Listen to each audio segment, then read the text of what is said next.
Yeah, it's weird when you do it via YouTube. Yeah, this is completely new for us.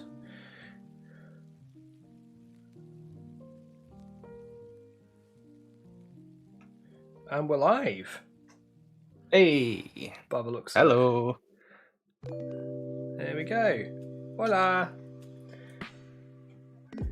Hello, everyone. Awesome. So who've we got here? We've got Jono with us. Me testing out the chat. Yeah, this is our first YouTube live, everybody. So if you're watching this back, it's me, VulkanLifts, and we've got Warhammer Rose on my right. Hello. And today we're going to be having some fun. We're going to be kitbashing some Turnip28 bits and bobs. I'm going to be working on my knights, and you are working on what, Johnny?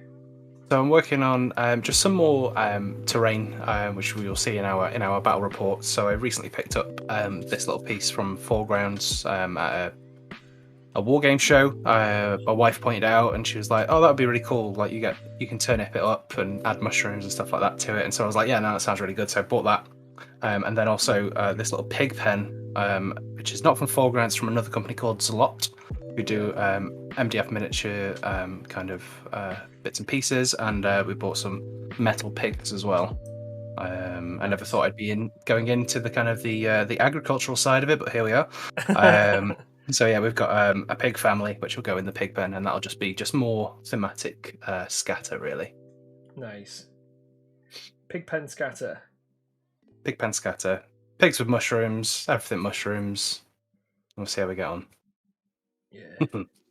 Yeah, it's going to be good. So I'm going to start building this house first, because I'm not really a massive builder of MDF terrain. So I built the pig pen the other day as a small foray into it. And it was okay. Obviously, it's very different to plastic terrain like I'm used to. Yeah. There's a lot more dry fit, make sure that's right, then go in with your PVA. And obviously drying times are a little bit different, and this is something I've kind of never built before. You know, like a normal looking house, it's normally broken Gothic walls for 40k, or you know, Marble Crisis Protocol, you know, Daily Bugle, lampposts and stuff. So this is something a little bit different again. Yeah. So yeah, we'll start getting this built, and then we'll kind of work on the pig pen for the remainder of the stream, I think. Well, I've got yourself some wood glue and stuff like that. So I've got some PVA glue. So I'm going to be using, which is what I used on the pig pen, just this fast drying basing glue, because it's a PVA to a degree, and it does work. Yeah. The pig pen hasn't fallen apart yet. Yeah. Nice. And you've got your crabs there. I have got my crabs. I'm just quickly linking this video. Your links. Oh, clickety click. So excuse the tapping briefly. There we go. Just post it into Discord. Awesome sauce. Yeah, so I'm working on the Knights of the Charybdis, which is one of the cults from the Turnip28 rulebook. So I've 3D printed these cool looking crabs. And we've got a couple of different versions. We've got 3 varieties, different sources of crab. We've got, I'm going to call him Big Boy Claw. Big Boy Claw, very original. Yeah, we've got we've got Coral Head, and we've got Krabby Stabby. Krabby Stabby. Nice. For now, I might change the names.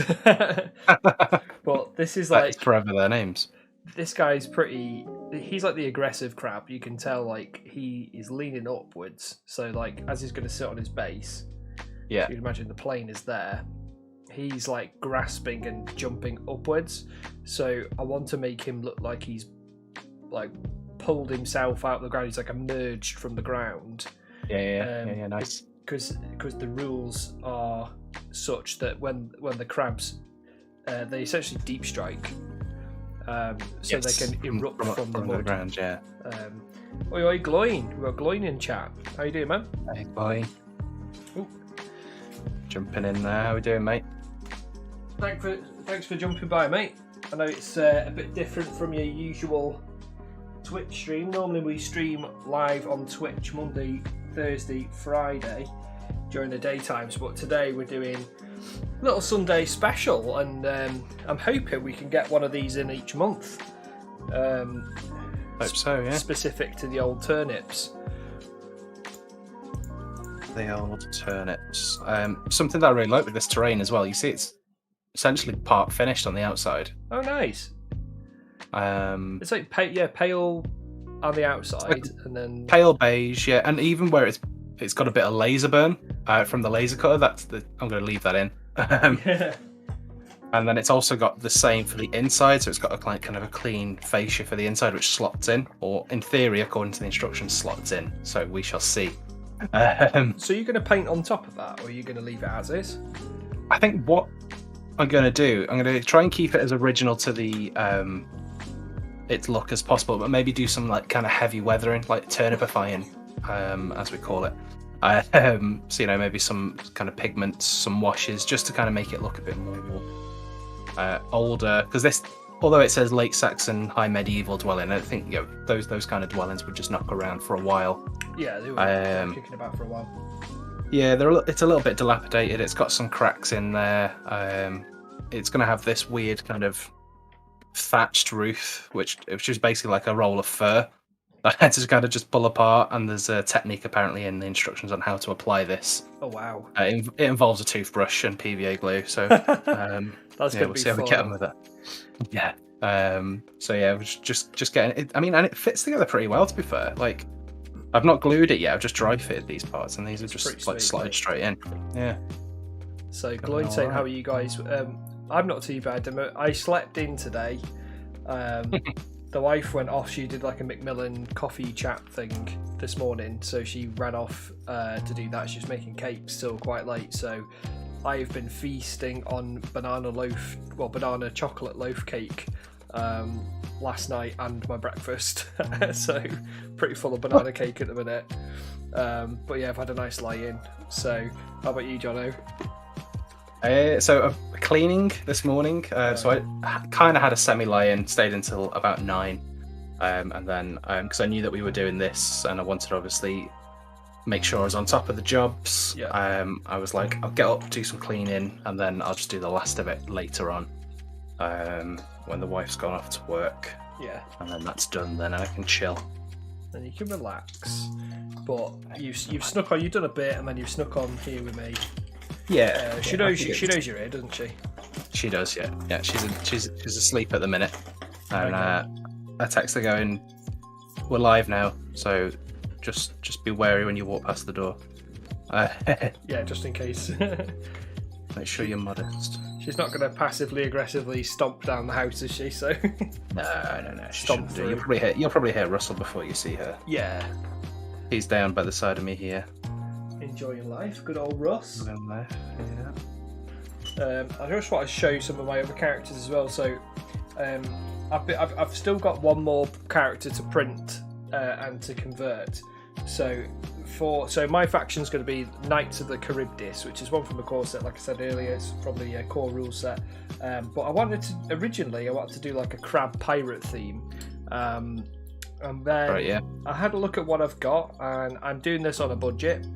So I've ended up going with more of a medieval twist, so that's why I've gone for Knights of the Charybdis instead. But I did pick up this model, which is from Bushido, probably about 2 or 3 months back now, which is this weird looking dude who's got like a mutated crab arm and like a conch shell on his back, like growing into it. So I think I might keep him because I maybe want him to be representative of like some sort of priest type figure.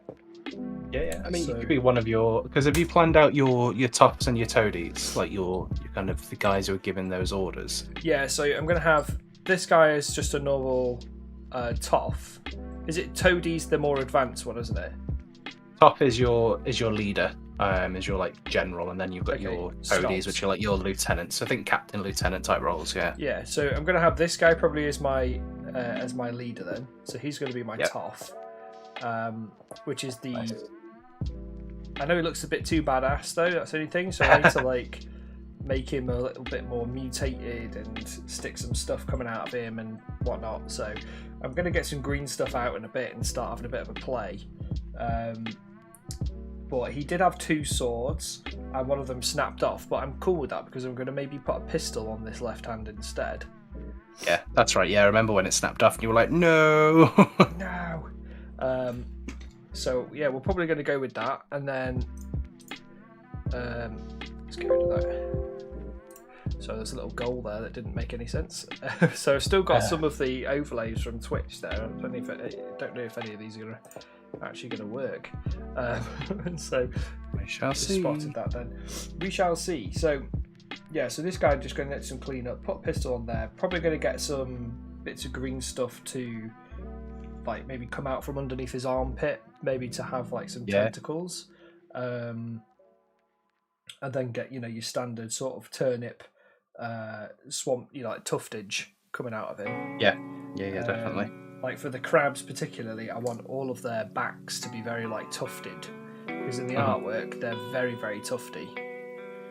Yeah, they're probably like, if you think about where they've maybe come from, like marshy kind of swampy type areas potentially. Yeah.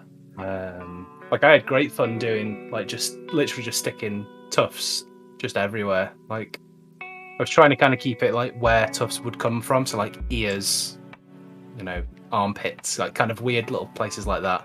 Obviously on crabs a little bit different, but yeah, you can make that work.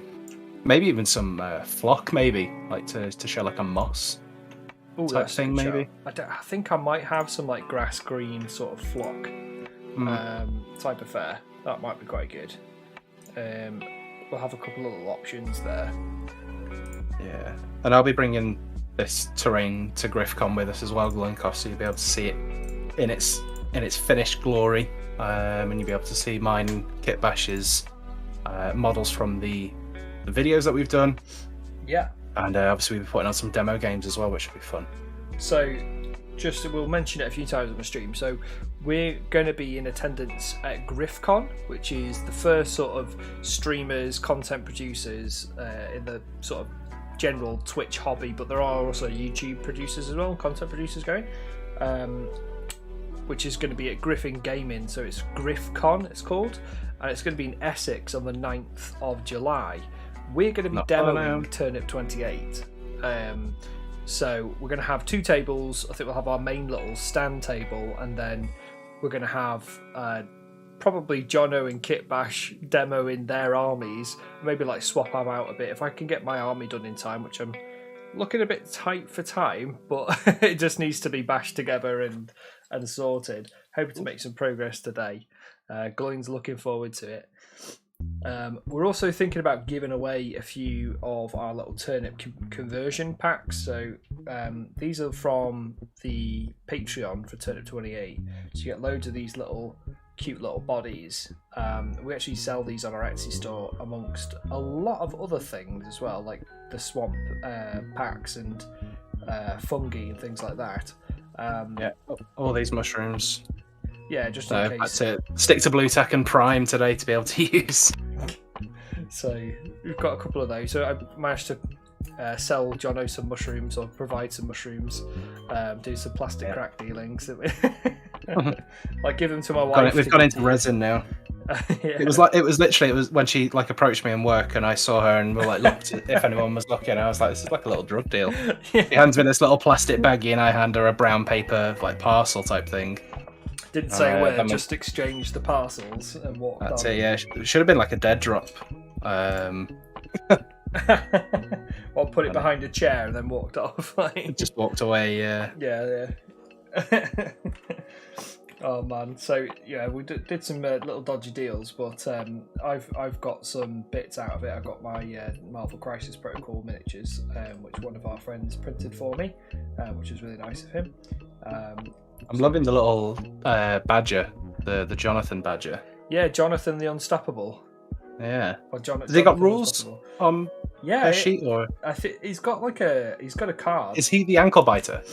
I know she's the ankle biter, but there is like rules for him because he has a tactics card. Oh, sweet. So it's called Jonathan the Unstoppable Tactics card, and I think if I were to have actually bought the legitimate box set, I would have actually had that card in there, and I think it basically allows him to sit on an objective. You put like a token down. Oh, cool. Okay, that's different. Yeah. So yeah, I think that's how it works. So I've just clipped off. So this already had some struck pieces on it. So I've taken what I've done with these little howdah pieces is we've got these like Vesna sculpt bits on the Etsy store, and I like shrank them down, massively shrank them down, like they're tiny compared to how they were originally, and then printed them off. So because I couldn't find anything that was like a howdah, Yeah. And they look quite ramshackle as well, which is nice. Is that this thing? Yeah. Essentially that, but shrank down. With like the railings on it. I got that one. This one's from the Watchtower. Nice. So it's still got like a tree stump in the middle of it. So I probably might just clean that out of there. The plan is to effectively put those across and then have some knights standing on the back of them. I would like to get 2 knights per, but I could probably have 1 knight, to be fair, because of the size of them. Yeah, are you going to try and mimic that for wounds, or like I did with the thing, or? I think they have 3 wounds each. Okay. But I'm not going to do it for mimicking wounds. I'm going to use dice and tokens and things. Yeah. But it's essentially what I want to do there. I might clean these like coral bits off the top of this crab as well, because they're sort of in the way. Unless I can just balance them on top. But I'm going to have to get some cocktail sticks out in a minute, start doing some gluing. Yeah, it was just very like cathartic to just paint the 76 Cobalt Militia, the Grand Bombard, and just like not really like worry about normal painting conventions, I guess, that you might have in 40k or something else, and just kind of go, yeah, let's just go with it and just see what happens, and not worry too much about it being like neat, if that makes sense. Like I did mine where I painted it all neatish, did it with contrast because I knew it was going to be a quick job, and then just messed them up. So then just added tufts, added dirt, and just made them look like they'd been through the mill a bit. And it was just really fun to just do that, because there's not many games that I know of that are kind of like that, I guess. Go for like a grim, dark sort of weathered style. Because like a lot of people do it with like their Death Guard and things like that, Yeah. They really like mucky everything up and make it look nice and flash. Well, not flash, the opposite of flash. Nice and grimy. Yeah. So nice and dull. I think that's what I'm going to do with these guys. I'm going to probably base coat everything. Maybe do some superficial highlighting, like dry brush highlighting on some stuff, and then slam it with like put Agrax Earthshade in the airbrush and just go to town and just really like darken everything off. I think I was using Typhus Corrosion as well. Yeah, Typhus, like Max loves Typhus Corrosion. But yeah, Typhus Corrosion, Agrax Earthshade, even just flicking it on with a brush and a toothpick, just so you get a bit of a splatter. That's it. Bit of blood. Works really well. Yeah, I've not put any blood on mine yet, and that was the plan. I wanted to get some blood on there. I don't know if you've seen this as well, Jono, but I do have a secret little creature here. A secret creature. I'm just going to try and sub-assembly it to show you. You probably have seen it before, but I have a turnip spider. Oh. Turnip spider. Hey Lee, thanks for popping in. Alright Lee, how's it going, mate? So this is, I'm going to turn this into a turnip spider. So this is going to be my next faction. My next cult is going to be... Plan in the head already. Monstrous, yeah. So it's going to be all monstrous vegetable creatures. Nice. With like really, I think my normal troops are going to be sort of very dilapidated swamp mutated guys or something like that. Yeah, that's cool. So I've got knights for my first one, and my second one they're all going to be like hillbillies riding these sorts of creatures. That's cool. And I recognise some of those things because we used are they from print your monsters? Yeah. That we used as objective markers. That's it. So I've got nice. a couple of these so that's like its head buried under the ground basically. Living life of Riley U2. I was up at 5:30 with the littlest one. Oh man. So you've had no sleep tonight or last night. Bless you. Bless you, man. I didn't go to bed till about 1 p.m. myself, but I was working till quite late last night, and then had a good old lie in. I'm not going to rub it in too much, but yeah, we didn't have a little one keeping us awake at early hours, did we? No, just the cats for me. Just the cats. No, that being pests. I made sure our boys were out last night because they do that. It's wake you up at stupid o'clock because the sun's out. Oh right, so your cats just run at you and start being annoying, do they? Yeah, I say the younger one of the two, that they're 10 plus years old, so they're old boys. But the younger of the two will just meow until you come downstairs to feed him. He'll jump on the bed. It just generally pester you. Just non-stop until you get up. Yeah. Yeah. Oh. So, what are you up to this afternoon, mate? Are you cracking on with any hobbying? So, the idea of this sort of live stream is to sort of get everybody together on a Sunday afternoon, do a bit of hobbying, get some you time in with the Turnip28 focus. So, get a couple of you doing some kit bashing and that sort of thing if you're interested in doing that. I've clipped off these struts a bit too short there. Yes, that's a little bit short. So you could use some toothpicks or cocktail sticks to. I've got some here, yeah. Might have to MacGyver and make some clearance, like the Fast and Furious you've got there, like the lowrider. I'm just going to take these off now. Because I'm going to keep all of them because they're just like little cylinders of resin, so I'm hoping I can utilise them elsewhere. You'll be able to use it for something else for sure. And I've got a host of toothpicks here, so I'm going to start probably clipping them up and making some struts and stands. This is completely I've not done this before. I've only done a little bit of green stuffing before, and this is again why I absolutely love Turnip28 really, is because it's so unique and it's allowing me to do stuff that I've never done before. That's it, yeah, same. You can just kind of go a bit wild with it. And if it doesn't look quite right, then a little bit like Death Guard, you can kind of just go, well, I get away with that. Yeah. It's not. You can clean it up with a little bit of typhus. Yeah, clean it up. It's Syncmaster. Yeah, I was going to say, because a couple of you have come over from Twitch, it's going to have your YouTube account names. So,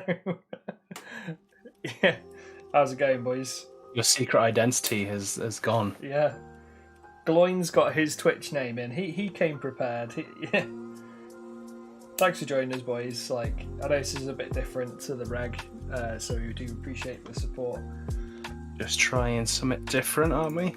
Yeah. I mean, it's been a while since we've done a dual cast stream as well, really. It's been so long. Schedules just haven't been happily syncing up, have they? And not at all, no. Life gets in the way, but we've managed to find a way, as Jeff Goldblum would say today. Yeah. Life has found a way. Well, yeah, it was I want to do something then. Who suggested it? I think I suggested it ages ago. Let's do it. You suggested it originally, yeah, and I was looking at my day and going, I could probably squeeze this in around my chores. Let's just do it. Let's do it. Rip the band-aid off. Let's have a think. Timothy needed to going quality. Where are the crab STLs from? I got these from my mini factory. I'll just quickly open up the browser so I can tell you where precisely, because it should have like order history. Your history. It should, yeah, something like that. Library. Just bear with me 2 seconds, Tim. Purchases. I brought I purchased like a giant crab with like a skull on the underside of it as well, like a mutant crab. Mutant. So I might do something with that. Maybe turn that into maybe a character or something. So it's like a guy that's converted into one of the Charybdis or something. Nice. So it's called the Giant Crab Set / Sea Monster Set from Epic Miniatures. So if you go on My Mini Factory, Epic Miniatures is the brand, and there's quite a lot of cool stuff on there. But there are a lot. If you search on Cults 3D or My Mini Factory, there are quite a lot of different options for you. But that I really like these because I thought they looked quite vicious. Vicious little crabs. So yeah, I'm excited, very excited for these. The only problem obviously is getting this howdah in place. This is a lot more technical than I'm used to. Knew I had an elastic band. Yeah. This house is proving tricksy. Tricksy, is it false? It's. I stick down one side, then it just pops out the other side. So it did suggest you need an elastic band for this, and I was like, do you really? Yeah, you need a big old band for that. Yeah. Tim said he was struggling to find the right mini for my version of that crab. Thanks for joining us, Gloin. Much appreciated, and hopefully you have a good day at work, mate. Because he's had to work this weekend, he said. Cheers, dude. Appreciate you stopping by, my dude. Was your crab in a set of crabs? A cloister of crabs? Was it like just a big selection box of crabs and you just picked these ones out? Or a cloister of crabs? Cloister of crabs, I did that. So, it's tickled me. The STL, you could buy them individually or you could buy the pack of 3. So I bought the pack of 3. And that was goodness. They've been sat there for a while, haven't they? Yeah, it was under a tenner, and then I printed them all off. And in terms of resin cost, it's probably cost about £2 in resin, so it's not a huge amount of money. So these are definitely where it's at. Like if you look at the artwork for the crabs on the Turnip28 core rule set, they are really interesting looking. What I'm going to struggle to do is maybe the claws, because they look a little bit more like... The claw. What's the word? They look more like big bits of root vegetable, like less like hard carapace and more sort of soft potato, if that makes sense. Yeah, I'm just looking at the image now, yeah. Like, I guess they may have gone a bit squishy after a while. That's it, yes. You know, I don't imagine, like, how I envisage the world of Cyst is it's very... I'm going to use the word moist. Everything, nothing's really dry. Everything is in a state of dampness, you know, squelching, sculpting. And you're like, if you've been in the bath or like the shower for too long and you start to prune up a bit, like on the fingers. Yeah. I imagine it's always a bit like that. You're never dry. You're always in some form of like dampness. Yeah. So black mold. Yeah, for sure. Yeah, and anything like that is bound to happen. Oh, that's cool. It opens up a lot of options, definitely. Yeah, sure, it really does. If you listen, it really does. the rhythm is everywhere. If you listen, but yeah, I see what you mean. Yeah, like the kind of the legs, as opposed to the big pincer claws. They look rooty, don't they? They look like they've got little bits of roots coming off them, and because maybe they've just been static for a long time, waiting for I don't know, prey to come by, and then they kind of react quite quickly or still quite slow. I mean, because these ones are like ambush predators, aren't they? Or, you know, silt scavengers, so filtering through all of the muck. Because that's what crabs do, isn't it? They're detritivores, is the word. So they're always scrabbling around, eating whatever they can get their grubby hands on. Yeah, because they're called scuttlers, aren't they? In the game, I'm just looking at the data sheet for it now. Yeah. Scuttler. 3 wounds. That's pretty good. 3 wounds, not bad. Yeah. 3 attack? 4 attacks. 4 attacks. Yeah. That's not bad. But you have to think that these take up a unit slot. Yeah. So if they're going to be coming up against a big unit of fodder, I don't think they're going to have much chance, are they? Seeing how the game's played, like with our kind of 3 attempts so far, I think volume of shots, because you're hitting so inaccurately on 5s and 6s, 6s at the most part, you just need volume, don't you? Like to just throw it at the wall, and if it hits, hopefully make sure it sticks. Yeah.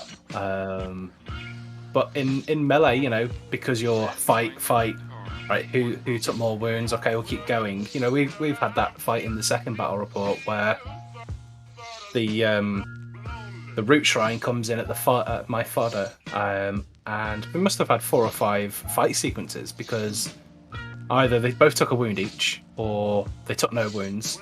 So we just kept going until there was a winner, and obviously, no spoilers, but the fodder won out. I sent that root shrine packing, which was hilarious. It is. It's this giant flipping monstrosity, isn't it? Yeah. I sent it crying to its mama.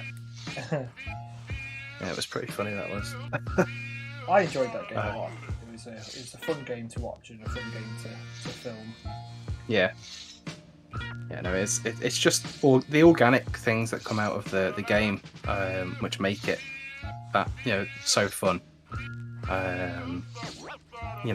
Christian charging and then having to charge and then losing a lot of his people because of dice rolls. That obviously. Oh my god. Yeah, his dice rolls were not on his side that day. Absolutely diabolical. So I'm doing a bit of structural engineering here because I'm having to elastic band, but then also put some sticks in to kind of brace it, so everything is sticking. No, that stick's too short. I'm struggling with some cocktail sticks right now. They're just not sticking quite well enough. No, it's been a bit awkward. No. But like I say, this is my first time doing this, so I'm This is very true, complete noob at this sort of thing. Anyone in the chat, is anyone working on, whether it be today or just in general, have you got a turnip army? Are you specialise in a particular cult?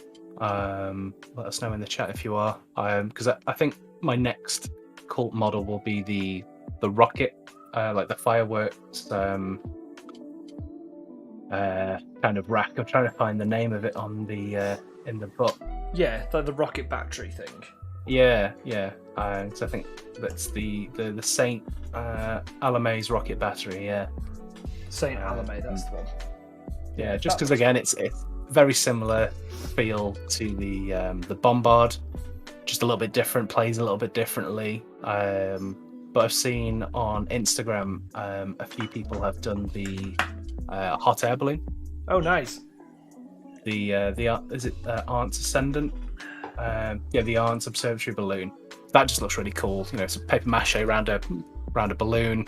To kind of get that that kind of top bit, and then go from there. Oh, Def just to subscribe. Thanks, man. Thank you very much. We just ended up doubling up my alert box there, so I'm just going to change. You see that? It's like double time. Why have I got 2 of those? Okay, so that's holding. Okay. If I delete that one, then it will just have 1. We only need 1 alert box to pop up. Thank you for subscribing anyway, bruv.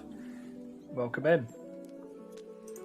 I have a few cult whips, including the Samurai, Root Shrine, and Leech Lovers. Got carried away with this game. I think it's quite easy to get carried away, isn't it? Yeah. I think it's completely fine to do so as well, because there's so many options. Like, you can do whatever you want, and it's such an open source like leech lovers, you know. I was speaking to somebody through Etsy actually who was talking about doing some leech lovers, and they wanted some particular helmets doing, like repeats of the same, like more pointy helmets. So that's sort of their style, like long pointy helmets on everybody. Nice. It's a lot of beakies and whatever else they're going to do. But I think the leech lovers is an interesting faction because it's all about like the heroes being really more powerful, so like more powerful versions of the toffs and toadies. So I think they've got like more of a duelist sort of vibe to them. Just pull up the rules for us, just so I'm not chatting out. Yeah, I'm just scrolling to find the lovers of leech. Yeah. Slugs are men. Oh, is it the other way? Let's have a look. So these are the cults for everybody who's not experienced Turnip28 before, and they give you a lot of room for kitbash. Yeah, it's basically your flavour, isn't it, to your army? It's what makes your force a little bit unique, because you get a unique unit or units depending on what it is. Yeah. There we go. Leech lovers. So leech lovers is one model. So let's have a look. So the leech lovers are considered a single toff in all aspects, but use the below profile. So yeah, they've got something called lifeblood dice, lover's kiss, and then obviously spending your dice. And yeah, you know, obviously it's you know, although it's one model, you know, you can kind of go a bit mad and have two models on the same base. You know, the base is anything from 40 mil to 60 mil. So you've got quite a considerable amount of room to play with. Yeah. For having two models, like the kind of the art suggests. You know, you've got like a mummy and a daddy leech. And then it has got a baby leech in the mum's arms, obviously, for the art. And the art's really cool as well. Yeah, so... But I think, you know, as it says, leech lovers is about, you know, leeches are kind of stealing blood, life. So yeah, lifeblood dice says before the battle begins, you should provide your opponent with 12 distinct d6s. Right. These are their lifeblood dice and represent the sumptuous ichor that you will be sucking over the course of the battle. Lovely. Your opponent must only ever roll these dice and may not roll any other dice for any other reason. What? So I'm guessing it's kind of, before I read any further into it, it's like, that's your pool of dice. Regardless of what you're doing, that's your pool of dice. So I guess as the game goes on, I'm sure we'll read this in a minute, that those dice slowly dwindle and you have less and less dice. Okay. So like on a unit of 12 fodder, you have 12 dice because they all have a shot each. Yeah. But I guess as this goes down, you might have a unit of 12 fodder, but maybe only 10 dice. So it's removing that efficiency, I guess. Do you gain more dice as the battle rages on? Like, if you kill stuff, do you gain blood? So Tim's saying leech lovers are about the blood mechanically. So, like how Christian, when he was playing his root shrine, he was gaining tokens from panic, wasn't he? And able to move. That's right. Yeah. As a unique mechanic. Yeah. Your opponent may never make more shooting or melee attacks than you have lifeblood dice.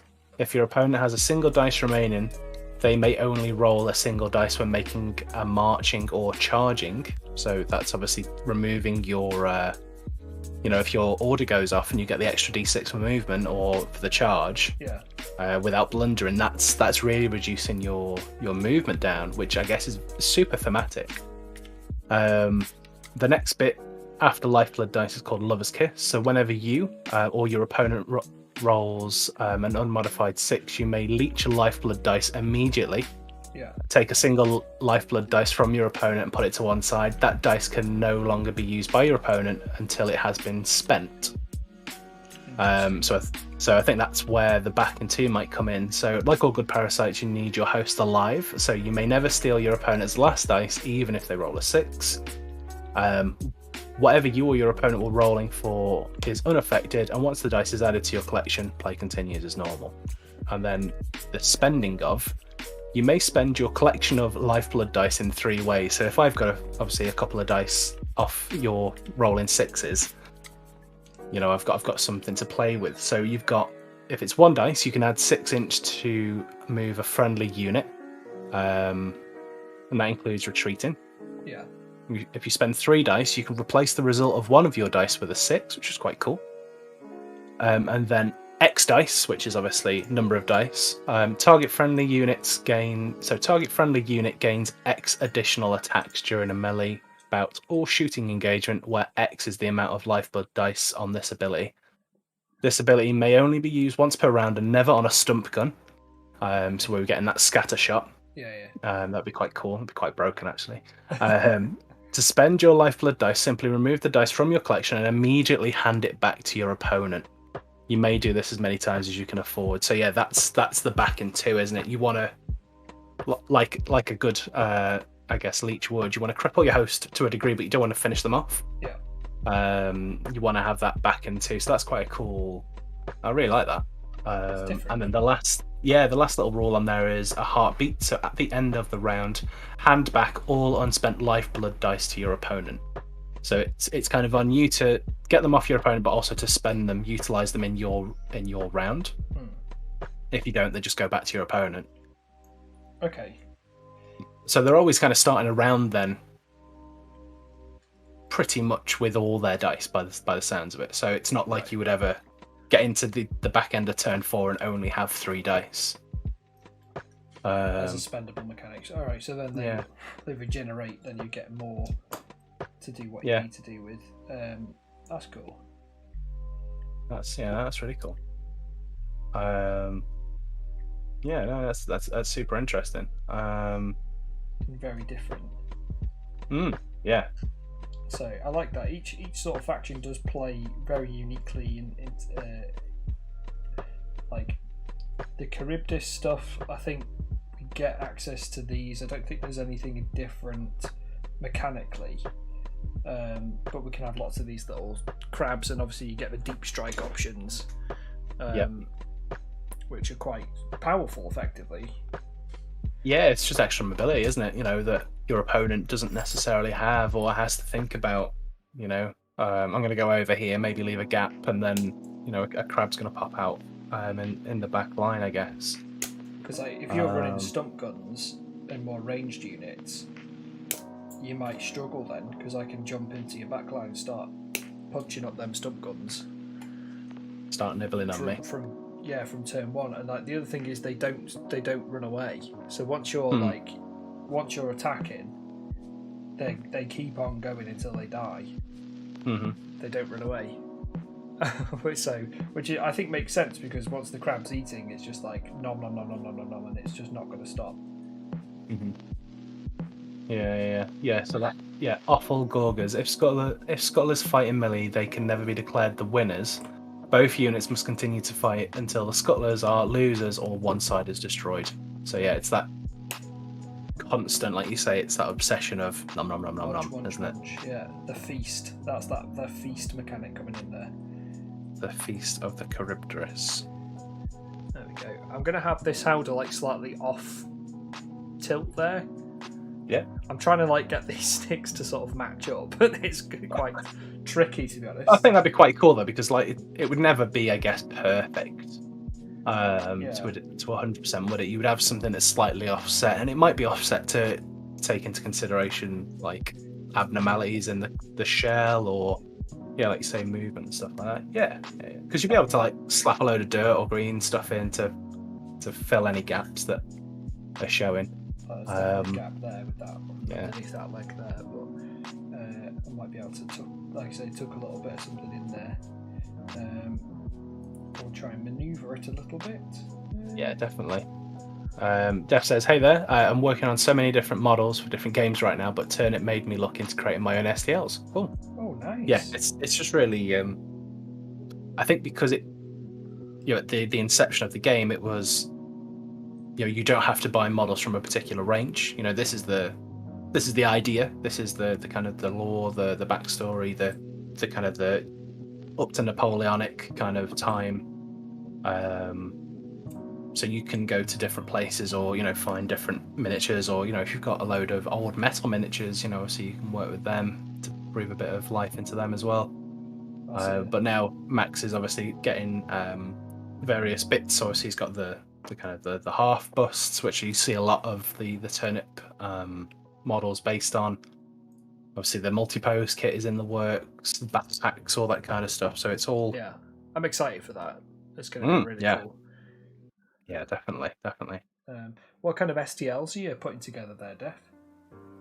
Are you doing some custom characters, anything like that? Custom units?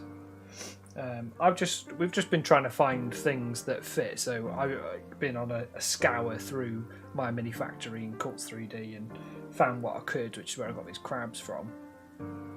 But stuff like this critter here, I've got these things from Print Your Monsters, which is subscribe for like a merchant tier thing. But I'm going to turn these into... There's a faction that has like little critters that follow them. So I'm going to utilise these for that, put them on little 25mm bases and have them as a little swarm with a herder, as it were. So we've got... There's 3 variants. And I might just convert a few more as well, get some of the same sort of faces and put more tentacles and things on them. So I'm already planning my second faction, but like I said, and I've got the turnip spider as well, which I'm hoping Max, when I paint it, I'm going to build and paint it, there's going to be a guy like riding it, and I'm hoping that Max will put that into the game, because he does do that quite a lot, doesn't he, when somebody has come up with something unique to the game and he ends up adding it as a cult, so which is fantastic. He's done that with quite a few, and if you come up with your own unique like chapter, let's say, your own unique banner, your own unique ordo, he's added them in, like the Order of the Solariac. I think that's now in the book, and that's in the it's in the book. Yeah. So that's our co-squid Kitbash converts. That's his faction. Yeah, that's his little Trappist monk type thing, isn't it? He's got going on. There we go. So I've got the Howder of this now. So is that working all right now? That's glued down. So I might just put a little bit more glue on it just to make sure it's in. Replicate the Snail Knight helmet and a helmet from the Brotherhood of Greed to put on my MMF for free. Very cool. When you've done those, make sure you link that to us, mate, because I'd love to see anything like that. So what sort of cults have you, or are you thinking about doing? Have you done a Snail Knight regiment? I've seen some people do those. Yeah, they look cool. So I think Snail Knights, Snail Boys. So what I need to do is I'm going to take these like sort of medieval crossbowmen dudes, and I've got 12 of them here that I'm going to use as a unit of fodder with crossbows. But I need to chop all their feet off because I'm going to rebase them. I'm probably going to put them onto 25mm rounds. Is that what you put on for yours? Or did you do 30? I put mine on. I put my fodder, that I'm cheating ever so slightly. Right. Mine are on 32mm rounds. Yeah, cheating a little bit, but that's fine. It doesn't really matter that much, to be fair. Yeah, it's only a touch out, and I reckon I can get away with it. It's not like there's a competitive scene for Turnip28 just yet.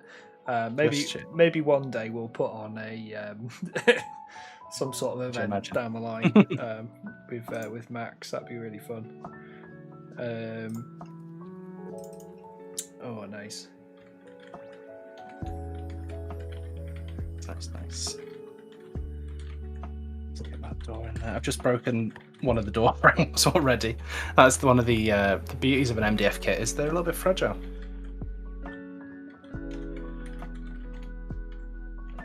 But that'll be okay, because I'll just glue it on and it'll be fine. Get it down. Just linking the stream out a little bit. So we'll Slow on that.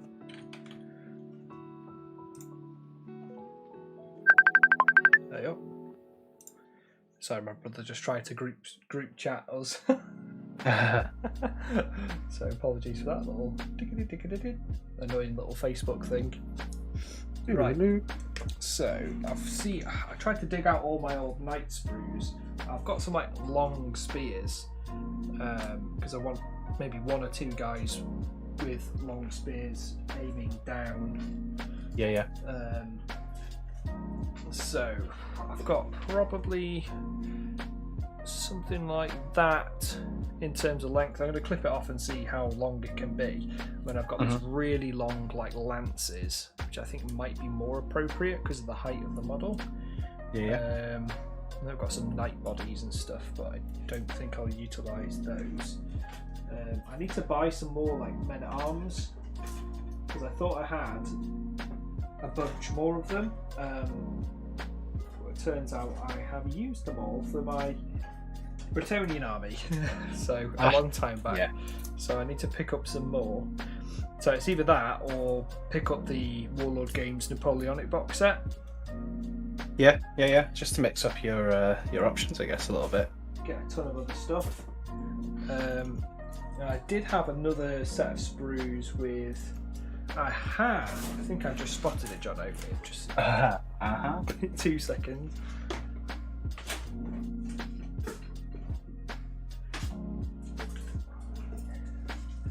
Beautiful. Ow.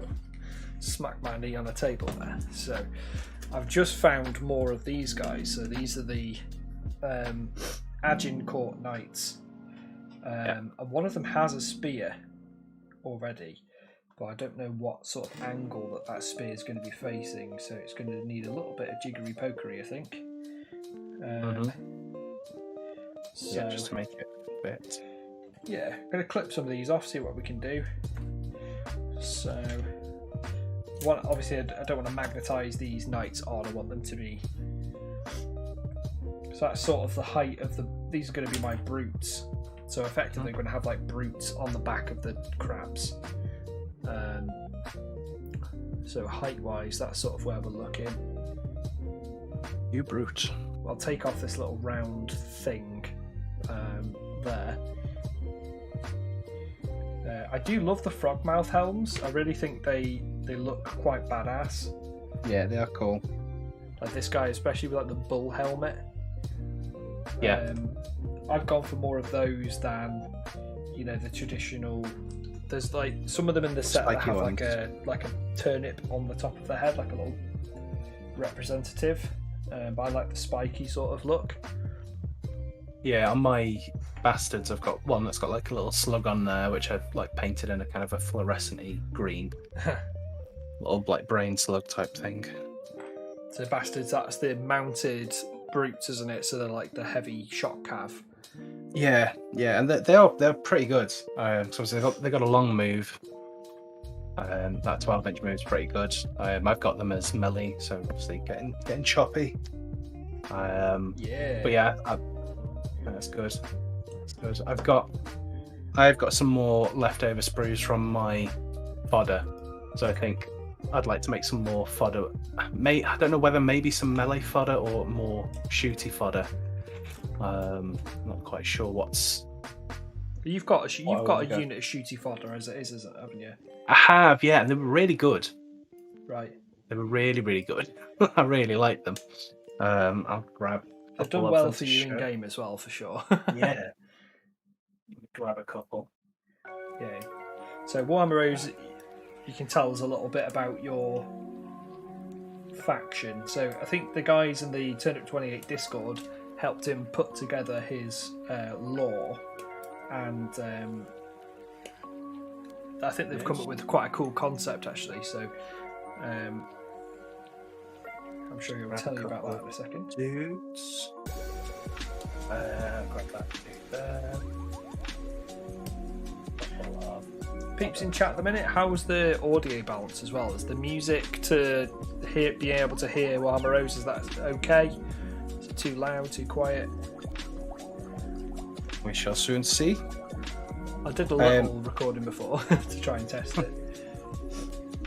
So I've based the look of my army, in the most part, on kind of American War of Independence models from Warlord, from their kind of range. There's a couple of Perry miniatures, I think, on the Horseman. Yeah. Just because I was really struggling to find ones that I could then cut to put bodies on and stuff. So this is my Toff. This George Toffington. George Toffington. Just went to town. I've kind of made his base a little bit higher because I've got his original base and then another MDF base underneath. Just so he's got a bit of more stuff. Hey Jambu, hey Raja. We've got some mushrooms on here as well. Just went to town on it really.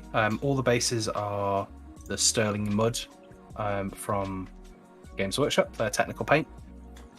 Yeah. And then just a bit of moss, bit of flock, loads of tufts, just kind of stuck them here, there, and everywhere. He's got the kind of Plague Doctor captain's helm, I guess, from the pack that we sell as well. Is that getting into focus because that stupid thing's there? Raja Idris is like, what, YouTube now? We've been on YouTube for a while, haven't we? Yeah, it's just the streaming on YouTube is just a little bit different, isn't it? These are a couple of my either bastards or whelps, depending on how I want to run them. They just have two different data sheets and they have some abilities which are slightly different. But on these ones, I use the legs and then attach the traditional turnip helms to them. So just chopped off the. Well, actually, the body wasn't attached because it was legs, then a separate body. That's useful. And then just stuck the arms on. So and then that's just the Perry kit, again. is it? So it's the Perry kit seems to have a bit more like options, and you don't have to, because I've got to chop these guys right in their middle. Like, take the body straight off. These horses and the legs are Perry, but then I think everything else was Warlord. So just a mixture of kits really. This is the stump gun that I made. So it's just a 6-pounder cannon basically, and then I magnetized the bodies to count as wound markers, and just went to town with it really. Put a lot of typhus corrosion on that. Like, sorry to interrupt. I love the magnetization for the wounds, guys. So as an idea for you, try to do what Warhammer Rose has done. It's a bit tricky. Did you drill into the feet? No, I was totally lazy. I'll show you on this guy, so you can see that because he's got a load of mud on his foot. Oh yeah. Cut the back of that. You can see the magnet just there. Just about. Just shining through, and then I just stuck. Get these guys off. Corresponding magnets to the underside of the bases. Okay. So they can go in any position as long as the magnet syncs up. The magnets are quite powerful then to go through the base. Yeah, well, it's only I guess 2-3 mil MDF. It sits nicely. Yeah, I think they're like 52 or 48 neomidium. It's the ones I use for my other magnetization. Nice. That I've done on other kits.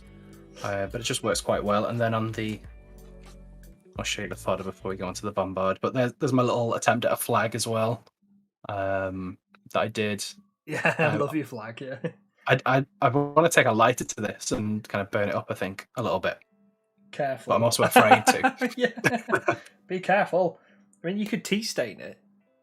I could. It's got a wash of Agrex on it. Right. Yeah. To muddy it down a bit, but the fodder that I've got, they haven't mutated as much as the bastard, so they've got normal faces, but they've got quite a bit of roots and stuff knocking on. But mine, I just painted them all with contrast. Yeah. The horse has got a little bit of dry brushing on, just to give them a bit more texture, but it was just dead simple because I knew I was going to be slapping a load of Agrex on it, then slapping a load of dirt on it. So you wouldn't really be paying that much attention to the colours anyway, but on the table you can see that they've got some kind of regimental colours, so they do stick out a little bit. Yeah. I think they pop quite nicely as well on the battlefield because yours is the Cobalt Militia, isn't it? So Cobalt and Blue being like the theme. And your guys pride themselves on being quite clean generally. That's it. Yeah, I guess there's an element of pomp and ceremony about them, and then the the Grand Bombard, which I had so much fun doing. Yeah. This has got like a big mound of milliput underneath it to give it the elevation, so I could add some kind of lollipop sticks to the front, just so it looks like a little bit like the artwork in the book. But they're all magnetized. The Death Rider's not magnetized. He just sits on there quite nicely. He's my favourite, the Death Rider, the chap who's sat on the cannon with the hat, just woohoo! Ride or die, baby. Like ride or die, yeah. He might throw himself into the cannon from time to time. That's it, yeah. And we've got just a lady here as well. She came part of the kit with I'm not sure what the actual implement she's holding, but it's like a stuff the cannonballs down. Obviously, it wouldn't work on this because the cannon's quite large, but she came in the kit as well, so I thought I'd utilise her. Some mushrooms on there again from the mushrooms that we sell. Yeah, I'm super happy with that. Some pigment powder to show off the kind of the gunpowder explosion as well. Which pigment powder did you use as well, Matt? Because it's quite grey, isn't it? Is it here? It's here. As if I'd planned it. I didn't plan it. It was just here. So this is a Vallejo natural iron oxide. Okay. So just a Vallejo pigments. So yeah, it is quite dark, but I guess it's got a bit of a kind of a grey. And I've just splashed some on me there. You can see it's got a bit of a grey kind of tinge to it. Got to be careful because that stuff stains like hell. Oh yes. Like I've got some of the rust pigment, which I would like to use at some stage. I've used it before, mixed it in with a bit of water, and applied that, and it just goes everywhere. Like I nearly sneezed, like because I do sneeze quite a bit, don't I? I've got my allergies. You do, yeah. So I very much nearly opened up the pot and nearly went. I caught myself. Managed to like go away, otherwise that would have been a disaster. I would have had rust pigment all over my desk. It would have been awful. Yeah, everywhere. But yeah, you can use water or airbrush thinner. That's the only reason why I have airbrush thinner, because I don't have an airbrush. But that works quite well as a binder for it. Okay. So that's what I used on here. I kind of splattered it on there and then just use a brush just to literally touch one bit of it, then it kind of capillaried out all over it, and just leave it to dry. The alcohol or whatever's in it evaporates, and then it's stuck there. That's pretty cool. Looks great. Love the hat you put on the colour. Put some colour on your army. That's it, man. Yeah, looking at the art, it was obviously it's dark, dreary, and I was like, well, that's obviously that's representative of I guess a small portion of Cyst. But there's bound to be some colour. Yeah, it would be dirty and stuff like that, but there's bound to be some colour knocking around, surely. Well, if you look at the new artwork that Max has been doing, there's actually quite a lot of colour in like the cartoons. So yes, everybody's got like interesting looking medievally like uniforms and things, and it just looks really interesting and colourful, but obviously with that very grim vibe. Yeah. But yeah, no, I really enjoyed doing it, and Christian and I will, I think, independently sit down at one point and do a little of like a lore video with some pictures of the models, because we kind of talked about a bit of a background and lore around our horses as well. So it's just little cool things like that, really. Yeah, I'd like to see that. Oh, good fun. We all love a bit of lore, don't we? We do. I'm trying to figure out what this piece is for. So I've built it and I don't know what it's for. It looks like a little table, but I can't figure out where in maybe the model. Part of the roof? Is it like a chimney stack? No, there's no chimney stack on it. It looks like from the model it's just placed inside the house. Interesting. Because it's not on the outside. Those are windows, those are doors. We'll carry on. I'm sure I'll figure it out. Is anybody in chat who's new to Turnip or has come through with us from Twitch? Anybody tempted? Exelica, are you tempted to get some Turnip on the go? Have a bit of fun. It's all about fun with this. There's nothing serious about it. It's all just a good laugh. You know, you get to try different things. And particularly for myself, like kit bashing is not something. It's not one of my strengths. Kit bashing, I don't really do it. So this is completely new to me. Like chopping up and making things. as opposed to normally I like build the kit, maybe a little bit of conversion work, stick a different gun on or something like that, and then that's me done. I then start painting. Yeah.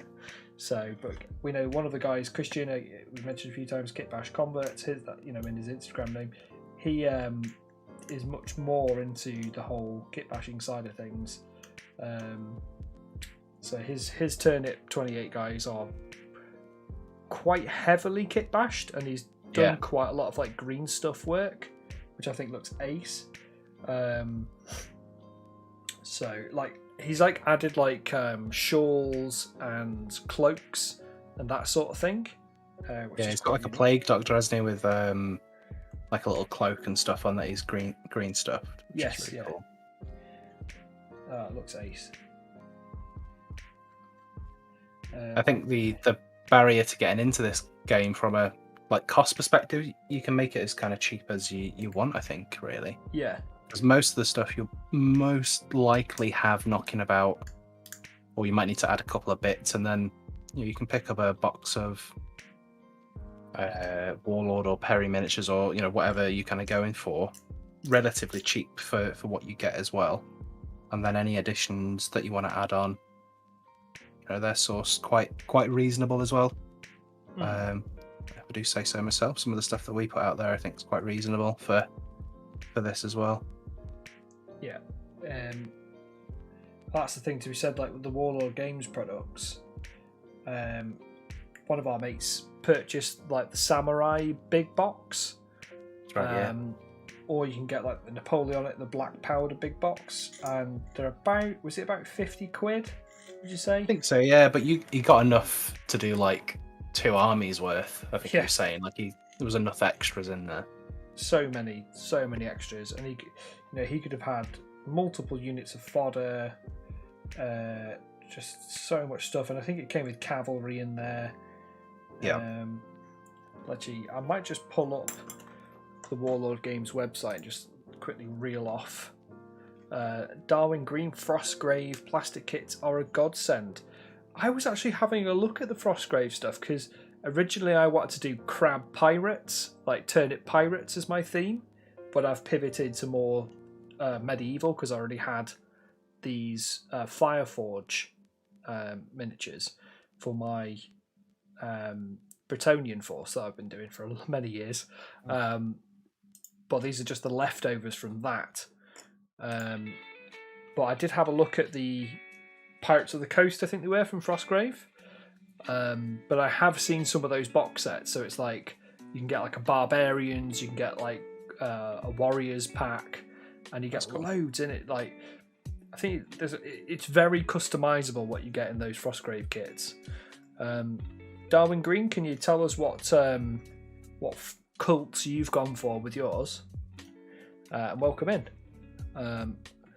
While I quickly pull up Warlord Games' website so I can quickly reel off their big pack. So it's black powder.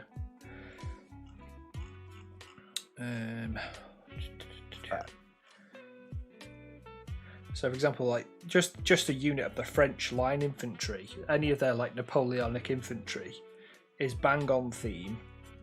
Yeah. But they're more like guys that are holding their muskets upright. Yeah, I've got a couple of them where they're holding it. A couple that are pointed. Obviously, this is the American War of Independence set, but a couple that are holding them out. A couple are holding them in a reload stance in different ways, just to mix it up a little bit. Yeah. I can see some American Civil War cavalry there, but do look quite unique. They've all got like sort of more of the American style hats on them. Yeah. Darwin's gone for use the cultist kit to make beet cultists. Nice. Like beets, like beetroots, or beetle beetroots. You go anywhere you want. Beetlejuice, yeah. Some really nice ones on here. Like I've just seen one Austrian Napoleonic infantry, and they've got some different sculpts. So you've got like a drummer, you've got an interesting looking chap like lifting up his sword. So they're not all just the same sort of stance, which I like. I can't find any. Ooh, one of my first ideas was to buy the Chosen Men box. So I don't know if you know. Have you seen Sharp? Yeah. Back in the day, there's actually a box set that they did based off the Chosen Men, Sharp's Chosen Men. So like cool. British 95th rifles, but they're all really like, some of them are on the ground, some of them are like lying down with like the rifle braced on their feet. They look really cool. That's good. I like that. They might be quite a good option to turn into either. What's the skirmish unit? Can't think of it off the top of my head. Oh, I know what you mean. I've got it. They're like veterans, aren't they? Yeah. Scroll up here. Scroll up here. Oh no, that's chaff. Are they under a cult? The ones you're thinking of? Because you've got your. No, I think they're just a basic unit. So you've got your toff, your toadies, then you've got your fodder, chaff, and brutes.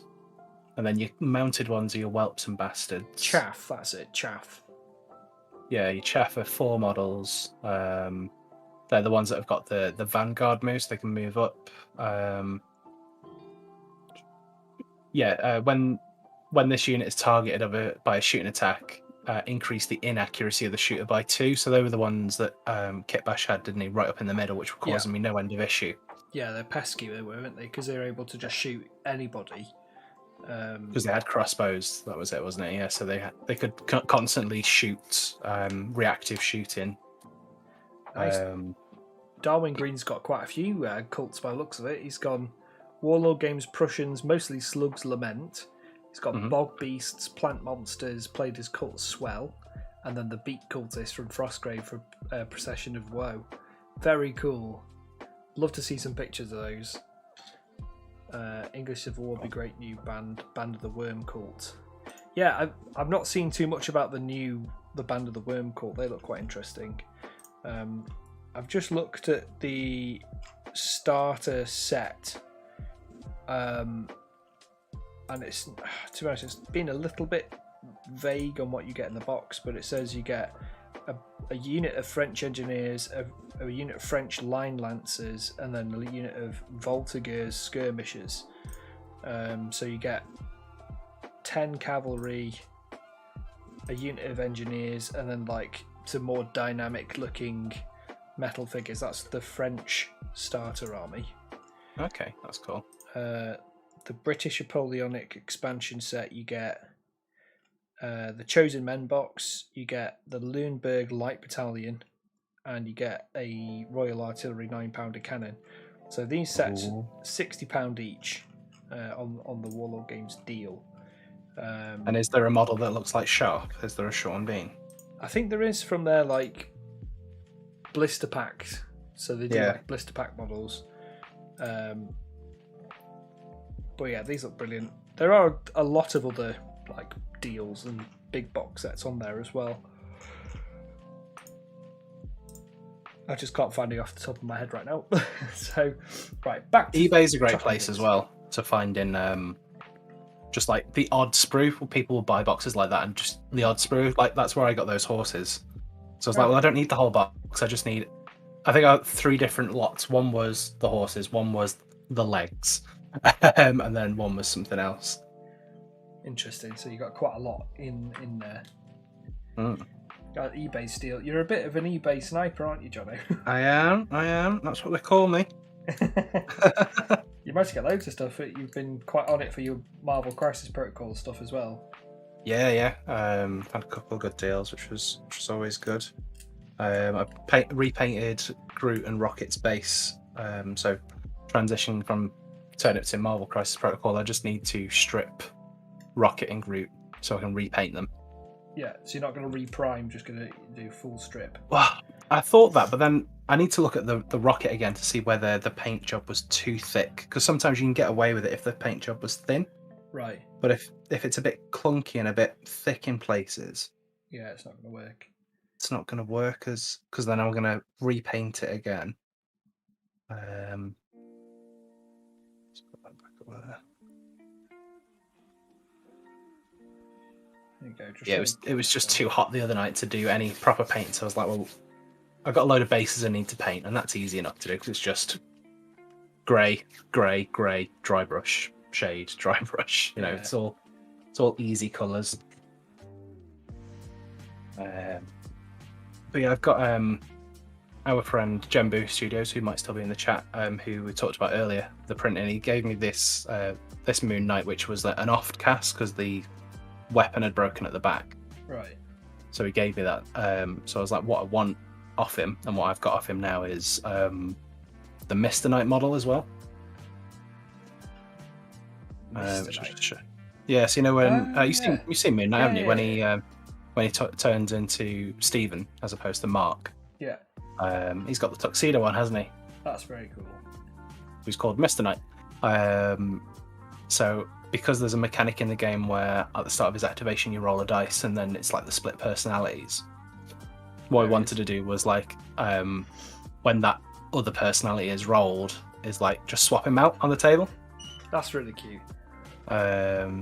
Just because I love the kind of the tuxedo look. So yeah, we'll get them painted up. It's very unique for sure. Yeah. And maybe if you end up getting the normal version of him as well. Yeah. Because there's quite a few. That box set's a good box set as well. Yeah, I could do the alternate art on the other one maybe for a different, you know, because he's got the black body. It's the one that you painted, isn't it? Yes, yeah. I did like the alternate, one of the comic book alternate paint schemes for him. I think it's from the werewolf hunting saga. That was it, yeah. I remember you telling me about it at the time. It's very cool. I fell in love with that model. I figured out what this little thing was, by the way.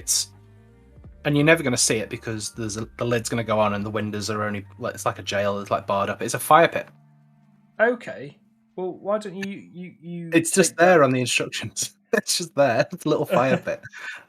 Make it into a fire pit to have separately then to put in front of the terrain piece. The firebox is assembled from O and parts P and Q are shown above. That's it. And then it goes inside and then the roof goes on and you never see it again. So yeah, let's keep it out. We might keep it as a trough maybe for the pigs. Oh dear. Oh dear. Oh dear. Oh man, I'm struggling with these spears, mate. I'm trying to get it to look like they're pointing the spears down. Yeah. So I might have to do some jiggery pokery, snap, like maybe put the arm up like that, chop the spear, and swap the spear ends round, so it's facing the other way. So because I want this guy to be stood on the back of the crab. Yeah. So probably gonna have two guys on this one. Because there's room on this one, and then maybe just one on this smaller one, the smaller howdah. When I've done one that's slightly larger for the attack crab with the giant claw. That crab. So we're probably going to get two boys on this one, like that, I think. The killiest crab. Yeah, and maybe have one that's like maybe stabbing behind. But I think the point is with the spears is so that they stab people and like hold it in front of the crab so the crab can eat. Okay, yeah. That's my general plan. But I was thinking about maybe turning one into a character, but I can take 3 of them in the list. So I was going to build 3 standard crabs, and if I want to do more, maybe make a special one for my Toff, like an alternate for my Toff. Because this is because that's it. As long as you conform to like the rough base size.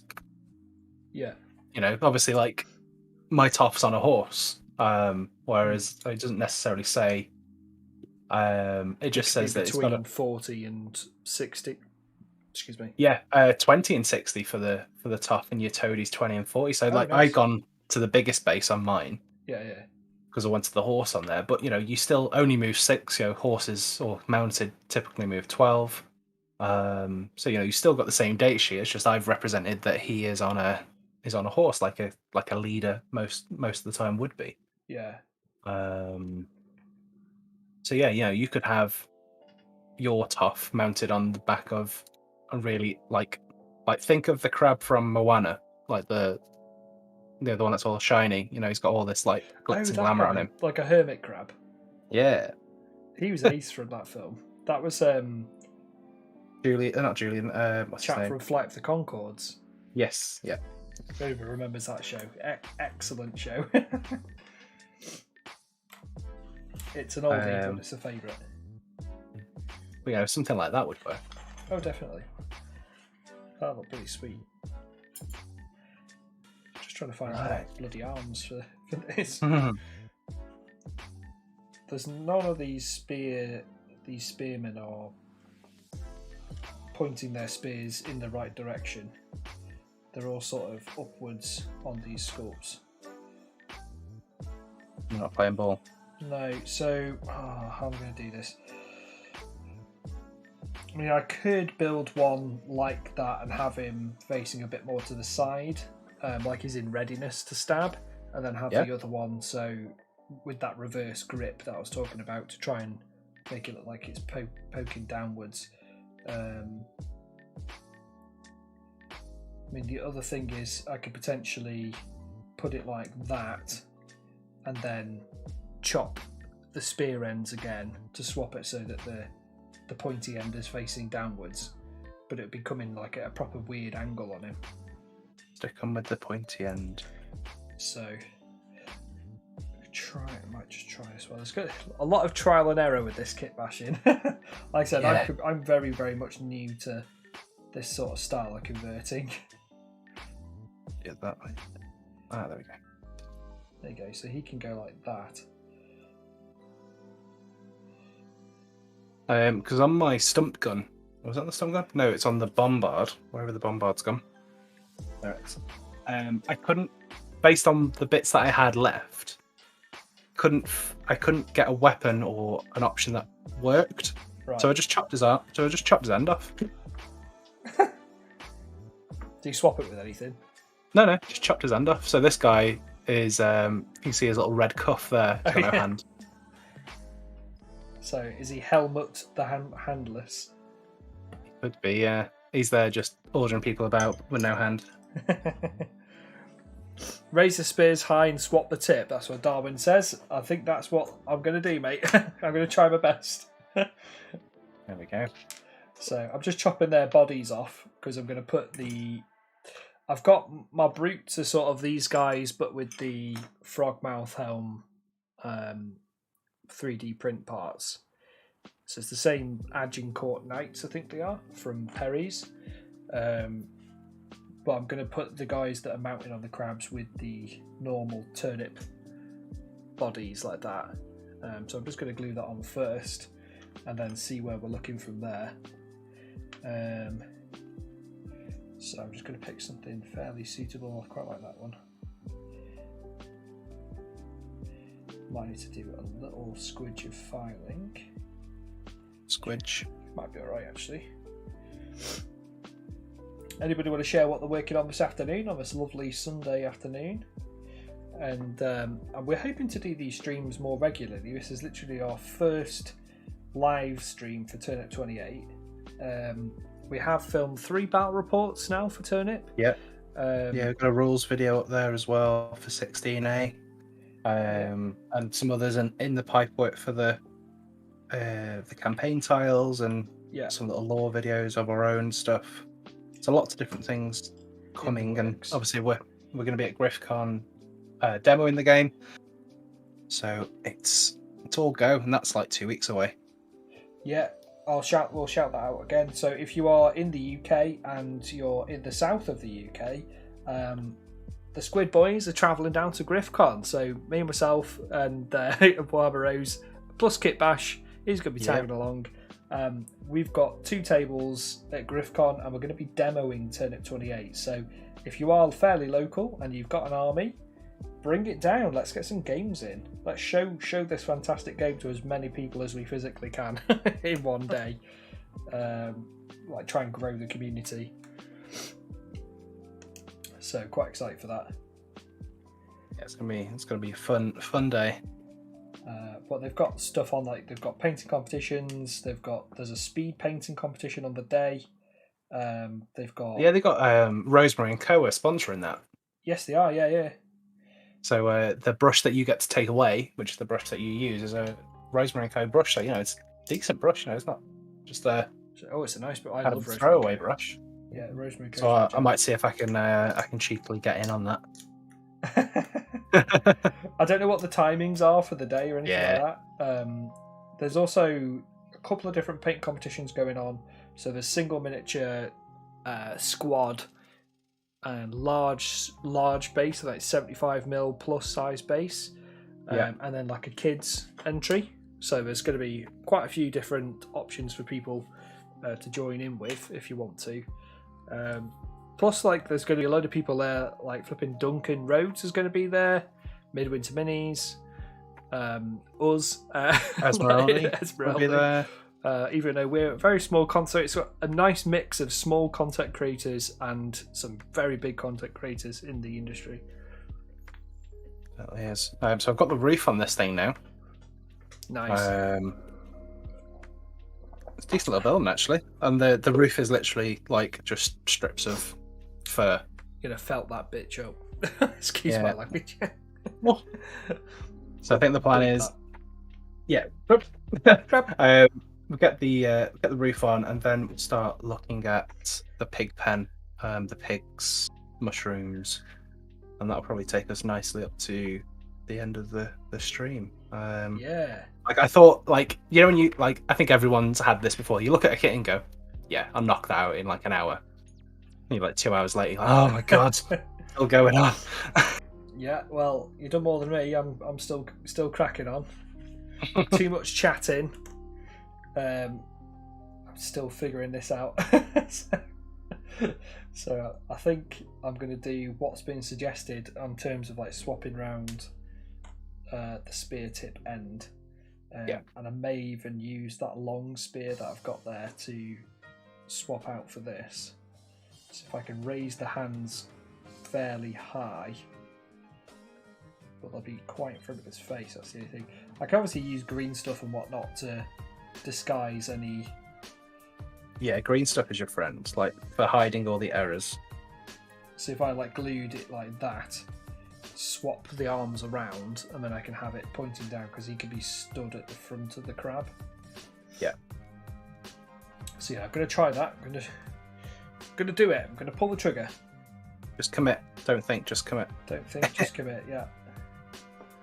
Let's go. I think I might need to buy some different super glue as well, because the one that I've been using is from Colourforge, and it's so is it a bit runny? It's really runny. Like crazy runny. Like the amount of times that's ran off and just gone all over my fingers. Yeah. Like, I do swear by it. It is expensive, but the Gorilla Glue, like the gel one. Yeah. Or just any other gel type of super glue. The runny one's just not great for this kind of precision work, because it just goes everywhere. You can't control it, and then it's just a mess. Yeah, if I don't get this on my hands, I'm going to be very surprised. Oh, there we go. It's on my thumb. This is reminding me of a Donald Trump hairpiece. You got your toupee root felt. Yeah, it came in a roll, but it's basically 3 parts. There's the 2 side bits, and then there's the comb over bit for the top that sits on the top, and then you use a toothbrush and some thin down PVA to like basically brush it into place. Okay. So you got yourself an old toothbrush ready to go. I haven't, so that I'll have to do that later, the toothbrushing bit, because I need to let this dry before I start manoeuvring it about. But I might record that just for some fun, just a B-roll for the Patreons, I think, maybe. Yeah. Right, so we've got that there. So if I put him stood like that... How do you comb your house's hair? You have him like that, and then swap the spear ends round. Yeah, that's what we're going to do. And then I've obviously left like big glaring holes in the back Yeah. But I'm going to green stuff those up with something and rootify it. As of course it must be done. I don't know if I've got enough tufts actually. I went through so many tufts. But yeah, that's not looking bad. So the next plan for this is because I want to try and get some mushrooms coming out of this like fake thatched roof as well. Yeah, you need to grotty it up and make it look all stuck together and stuff. Just mushrooms kind of coming out of different places. It's like a little chimney. Yeah. So we'll leave that lid to dry. Out of the way. Are you going to like green stuff if you like tubers and roots coming off it? Yeah, there'll be all sorts. I was even tempted to put it on a base, the building. All right. I've got a bit of I don't actually think this MDF's wide enough. Oh, it is. So I've got a bit of MDF that's knocking around from something. I don't know what it's knocking. Maybe the war game table. I don't know. Yeah, I might base it, even though the house doesn't necessarily need a base. But I could have the fire pit outside now. Yeah, that'd be cool. Just like sit it in front. Yeah. Lots of ideas. Using scraps from around the house. Yeah. What about your root pigs? Yeah, I'm going to get on the pigs now, actually. Let's try this brush off.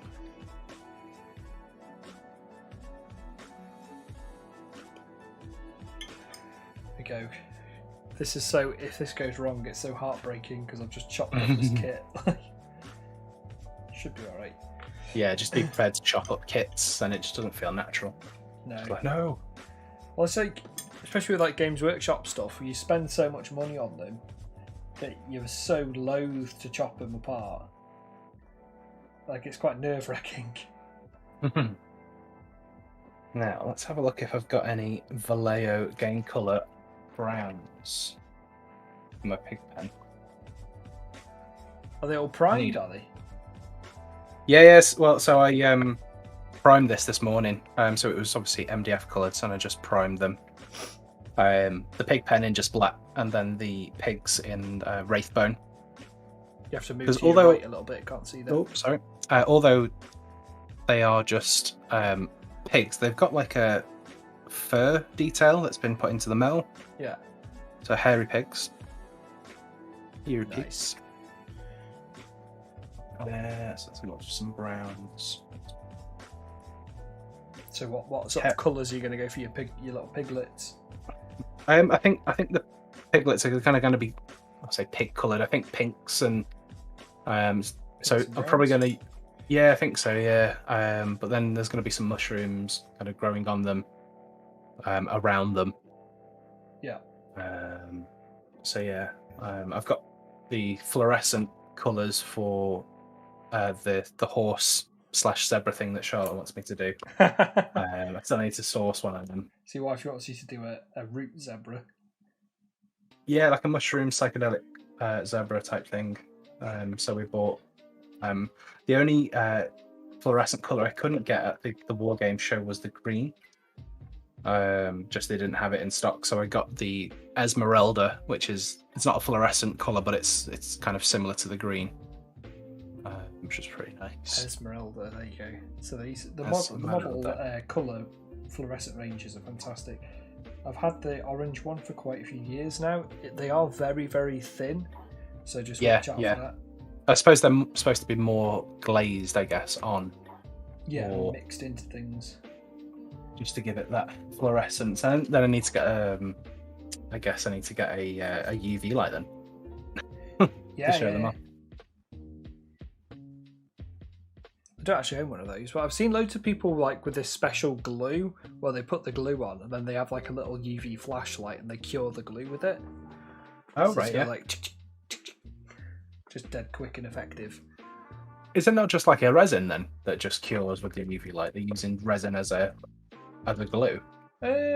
Could be. You know, just like liquid resin as opposed to the resin that we use. Could be, mate. Could be. I'm not entirely sure what they had. What do we reckon for positioning here? So if I like have him If he's too far over there, the spear's way out. If he's over on the right side, the spear's in the right direction, but I've got him facing sort of the wrong way. It's just the angle of the flipping spear. Maybe we could have it like that, so it looks like he's just stabbed something. Yeah.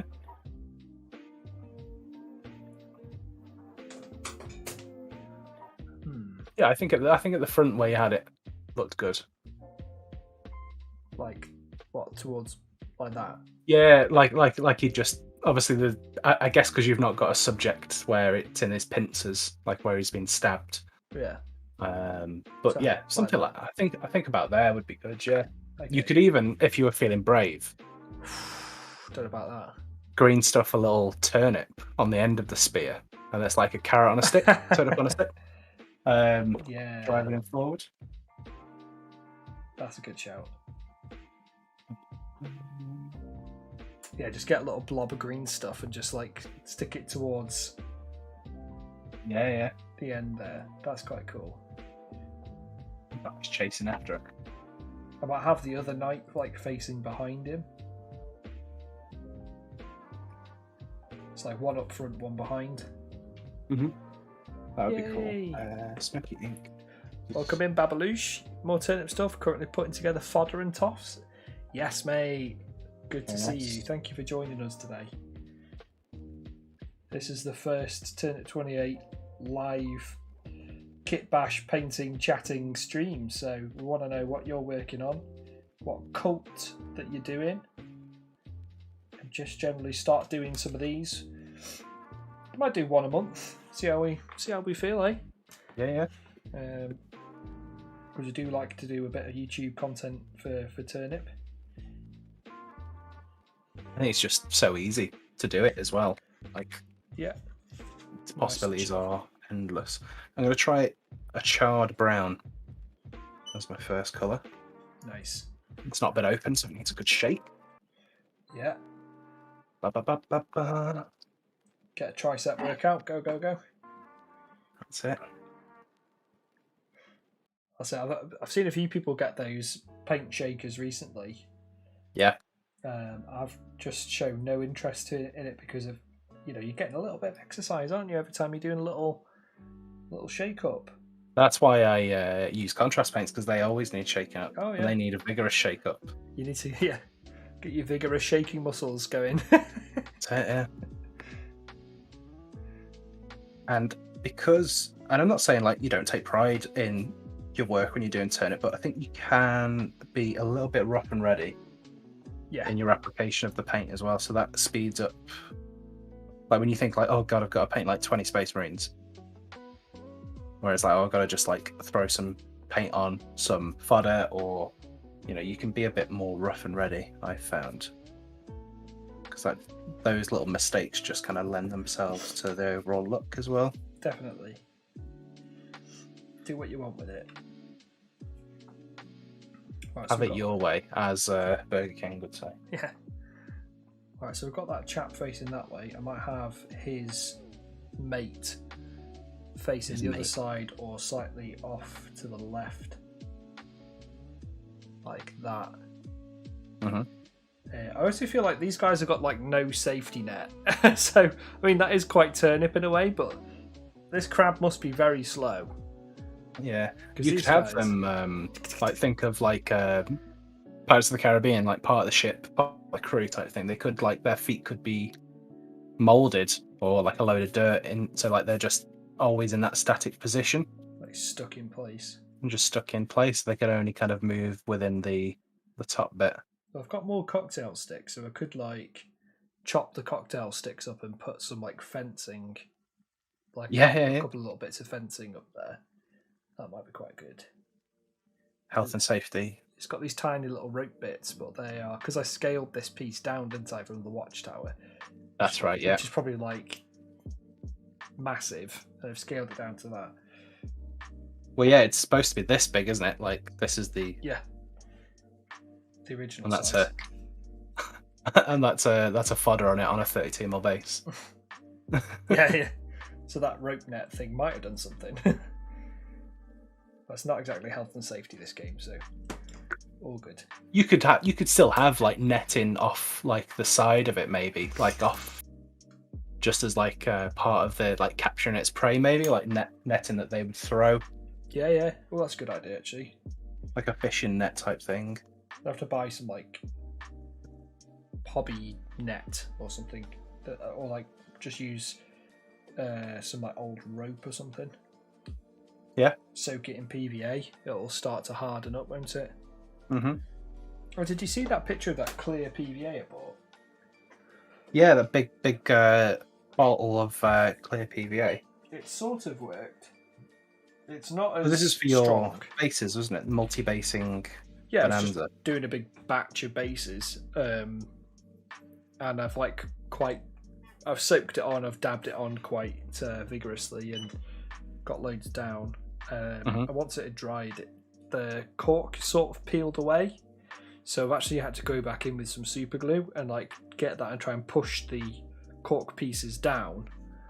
Okay, they just absorbed it. Yeah, cork can be quite thirsty.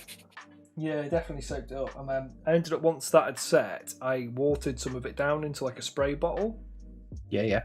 And gave that a good douse in like the watered down PVA, and let it dry in the conservatory. And that again didn't really do a huge amount. But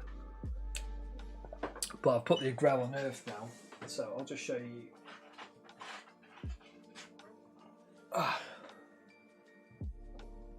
So with the Agrel on Earth, that really like picks it up and gives it the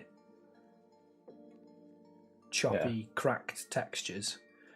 But like these rocks and stuff that are down there, that's more super glue that's held them in place. Super glue. And like coating the cork in super glue. That's the advantage of this Colourforge runny stuff, is it's just gone over it and gone into, You're stuck down now. So that worked out quite well. Right, let's get this next turnip body stuck in place. I might go for this guy with a more pointy look. Chop his belt off. Yeah, that's it. With the bodies, when you get the turnip conversion kits, you do need to cut away a little bit of the front of the stomach, like if they've got like a belt or something on. Yeah, the horse rider guys that I've got, I found I had to chop like the little rim of the armor off the body just to get it to sit flat. Yeah. So yeah, there is a little bit of tweaking, and there is, because obviously resin can be quite brittle depending on how you cut it. Obviously, there's a couple of bits that have like sheared off, and I've just kind of incorporated that into the design. Broken metal, bit rusted. That's all okay. Yeah. Like, I do fancy coming in with some green stuff and just adding a few little bits, and I'll probably do some gap filling and like maybe make some like bulges or something like coming out of them. That's the other thing, is they're all quite static in terms of like looking forwards because of like the helmet and the armor. But with these helmets, with the gorgets on them, they wouldn't be able to turn their heads anyway. So you kind of just stock looking like turning as your body. Think of Batman's cowl, like the Michael Keaton Batman. Like he had to turn his body, didn't he? He couldn't turn his head because the cowl was so rigid. Yes, yeah. I'm Batman. You might be able to get this guy to look like he's stabbing downwards as well.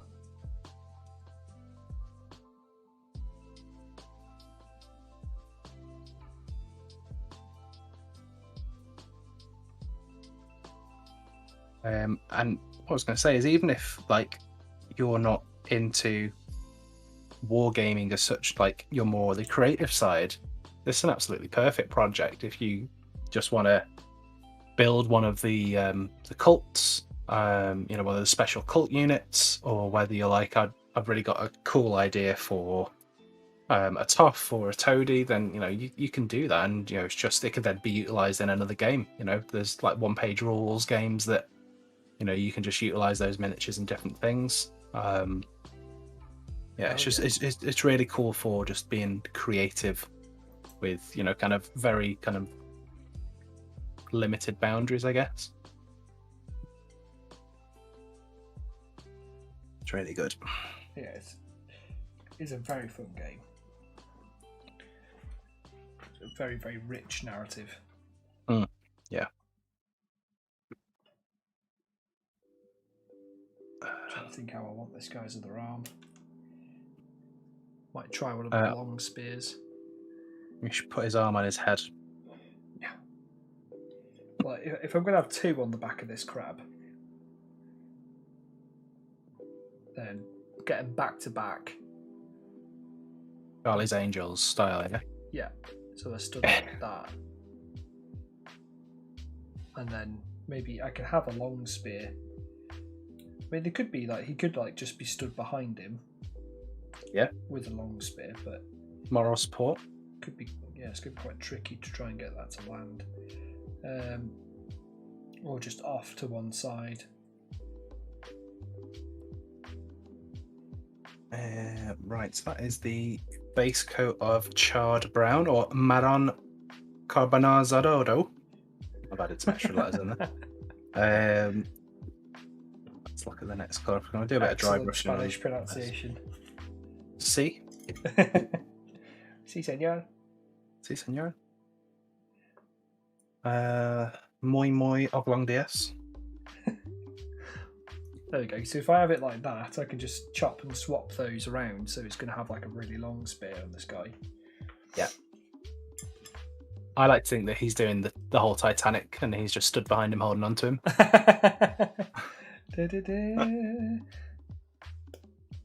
Should definitely do that with one of them. Let's try Earth or Terra. Oh, leech lovers. Yeah, leech lovers like that. Yeah, definitely. Just on think about a yeah, you could do a whole thing. You know, like French kind of guillotine. Right. They could be stood at the guillotine together, like just holding on to each other, like off to the side. Watching it in admiration. Yeah. I've seen somebody do. Cult, yeah, there is. Yeah. I've seen somebody do one. It looks really good. It's made out of, majority of it's made out of coffee stirrers. Magic. Just obviously once you've got the plan down, because they're kind of good scale for this, you know, making that wooden structure. Mm-hmm. That's perfect. Cocktail sticks, cocktail stirrers, coffee stirrers. Yeah, whenever you grab yourself a coffee, just grab a handful of cocktail sticks and stash them in your hobby bag. Yeah.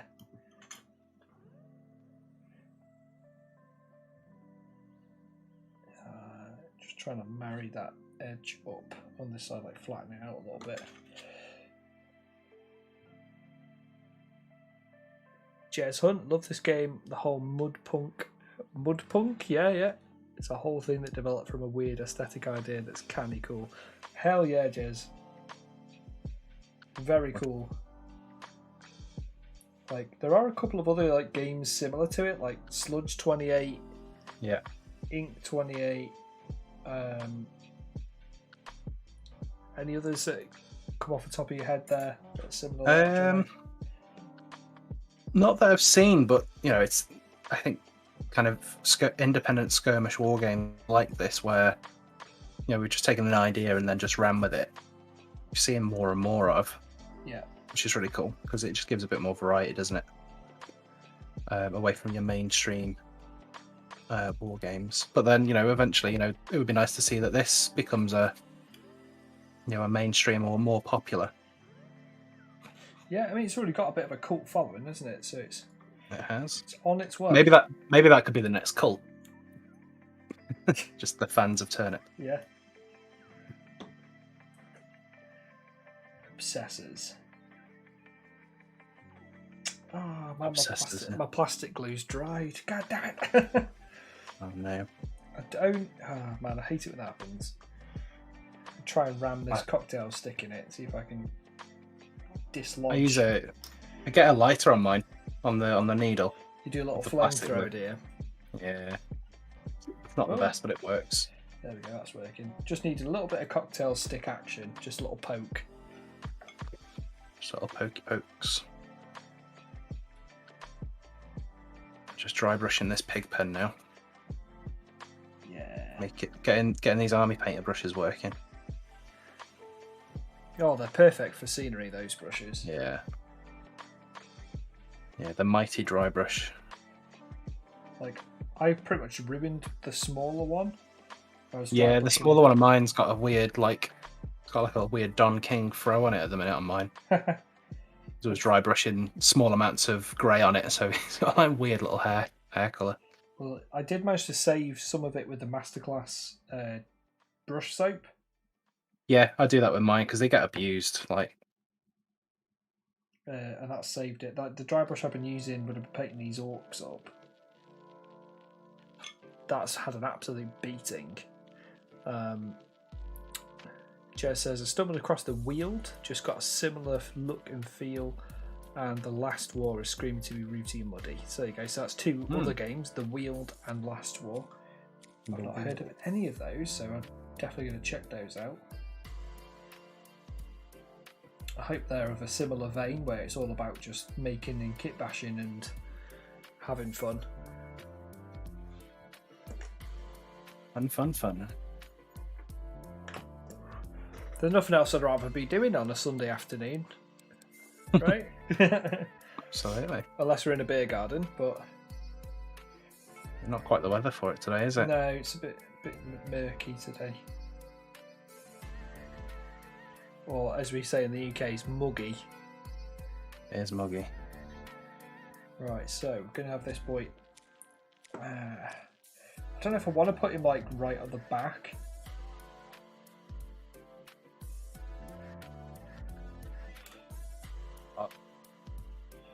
It's like, Where else can you put him though? well, I could put him on the side, so it's like, because he's got a long spear.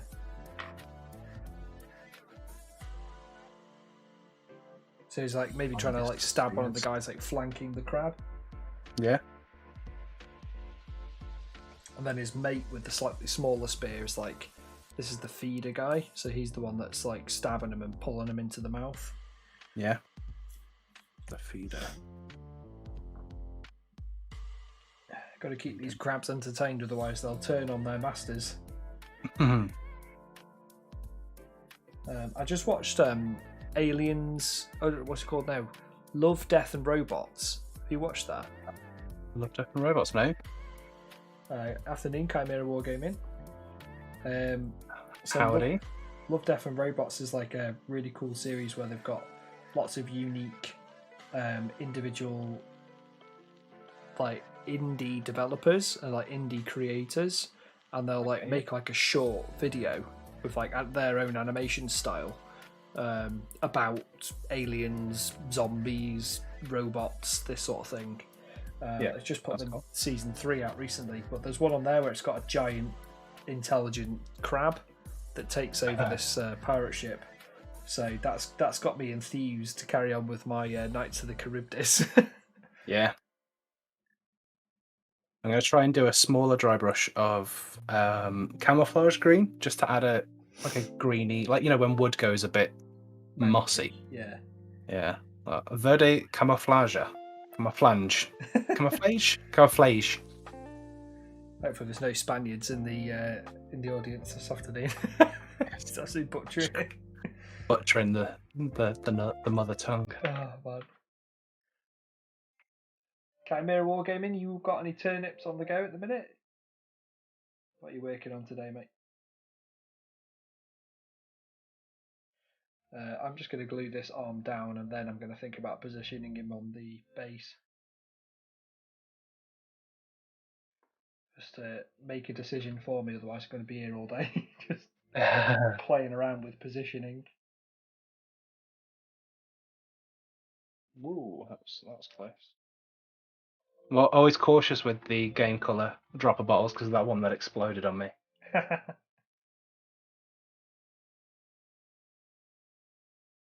Careful.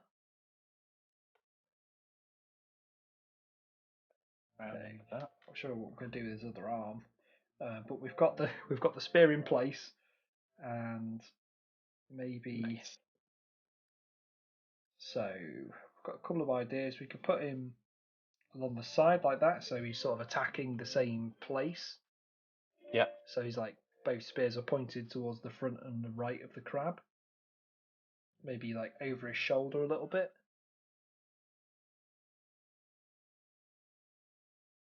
Oh, that could be Just, good actually. Like that. As Uncle Roger would say, just use feeling. Like feel it out. What do you reckon to that? With like the spears overlapping a little bit. Yeah. I guess it's probably like a mad scrabble, isn't it, to try and like grab the prey.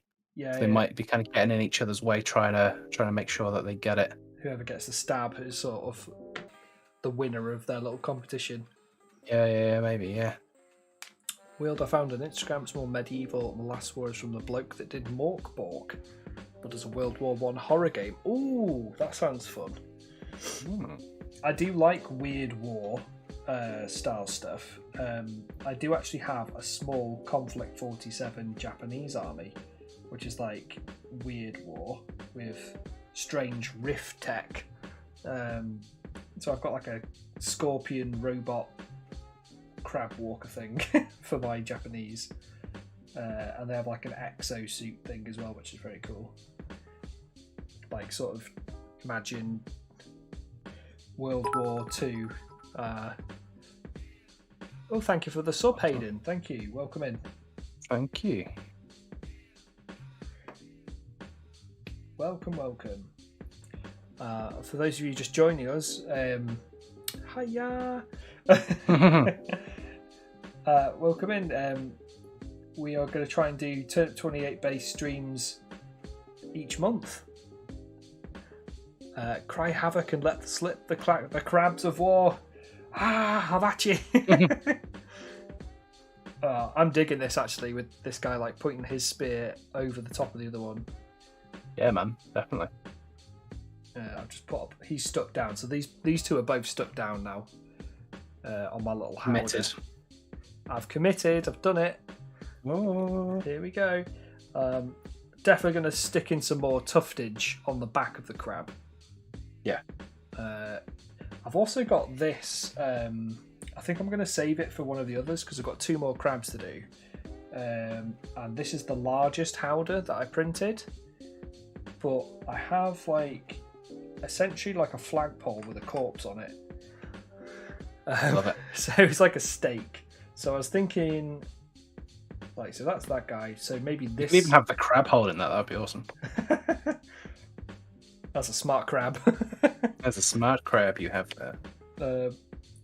If I have this was quite a wide howder actually. Like that, and then maybe because it's got like a little section on the back, like cut out. Yeah. So maybe have this bit like sticking out like that. Mm-hmm. Maybe out at a jaunty angle. Yeah, for sure. Like just sticking out the back of it. That'd be pretty interesting. Or maybe like off to the side. Or we could maybe use the smaller howder because I've got. This is Crabbo Stabbo out of the 3 crabs. He's the aggressive one of the 3. Look, he's like. This one's going to be tough to do because he's leaning forwards. So. Let's see if we put him like that. So the boys on the back of that are going to be hard pressed to keep their footing. Yeah. I might try and get it so like maybe one of them's grabbing onto the front. I'm not sure yet. Because I've got like from these crossbowmen there must be like some hands like with open hands. So maybe spin that around so it's like holding onto the wood bit there. Well, yeah, maybe having like this little bit coming out the back of him. Actually, I think that would work, yeah. Yeah, I like out the other one, to be honest. We're just playing around. So we've just playing. Just playing. That guy, I'm pretty happy with this one. No, it's good. And you can see it kind of coming together already. Like you can start to imagine like colours now and extra bits. Like it all starts to kind of come together quite quickly, I found. Yeah, just visualising it. Yeah. I might just get a couple of little sticks coming out of the carapace or in the back of the howdah, like little safety poles from the spears. Mm-hmm. Hey, Gloin's back. Welcome back, mate. You could have like a little rack of like, I know obviously you've only got so much room on that howdah. It's like you could have a hotel, you could have this, you could have that. Yeah, little accessories. I could, yeah, because they're gonna have more weapons, aren't they? Mm. Maybe get some just spears and just have them lined along the back there, because there's like space here, isn't there, that I should try and fill with something. Yeah, I think so. Yeah. Because I could potentially put a guy with a crossbow, but that might be a bit too much. I don't want to crowd it, you know. You should get a big rocket launcher. What, Turnip Hydra launcher. Bob? Yeah, there we go. Yeah. Convert Hydra Bob with his massive rocket launcher. So that is cool, and the taco truck as well. So I've just done, like as you've just seen, just a quick dry brush of a dark brown, a mid brown, and then a little bit of green mixed in with the brown, just to kind of give it that mossy kind of look. That's bang on, mate. The inside of the pen, I know I've stippled some of this green on there, but it's going to have some of the sterling mud, because pigs like mud. I had to buy some actually. Sterling mud. That is a turnip must. Yeah, unless definitely. there's like a Vallejo product that's very similar and cheaper. I think the Vallejo stuff, it comes in a bigger tub. I'm not sure the cost, but I guess it might work out cheaper maybe. Because it's like, what, £4.80 for a 48ml pot? Yeah. It can get expensive quick, that can. Cheers, Gloin. In that time that you've been working, in 2 hours, I've managed to get 2 guys sort of converted with some spears. But we've been chatting away and having some fun. Yeah, we've been chatting. How's your day been, Gloin? Could potentially give that guy a shield actually as well, because I've got like I put a little shield arm on there. Just thinking what else I could put. Some smaller mushrooms. There we go. I've got some empty arms, so I might just have like an empty arm there. Maybe put his hand so he's look like he's sort of reaching and putting his hand on his mate's shoulder. Moral support. Yeah, or just balance. It's like, get out the way, just like pushing him out the way so you can get the stab. These little mushrooms that came in that pack, You like them? they're like a little crown. Yeah. Pig crown. Well, you could chop them up into lots of little tiny ones and have them growing out the pigs. You know, Yeah. instead of having it as one big clump, you could just have like a couple of little ones.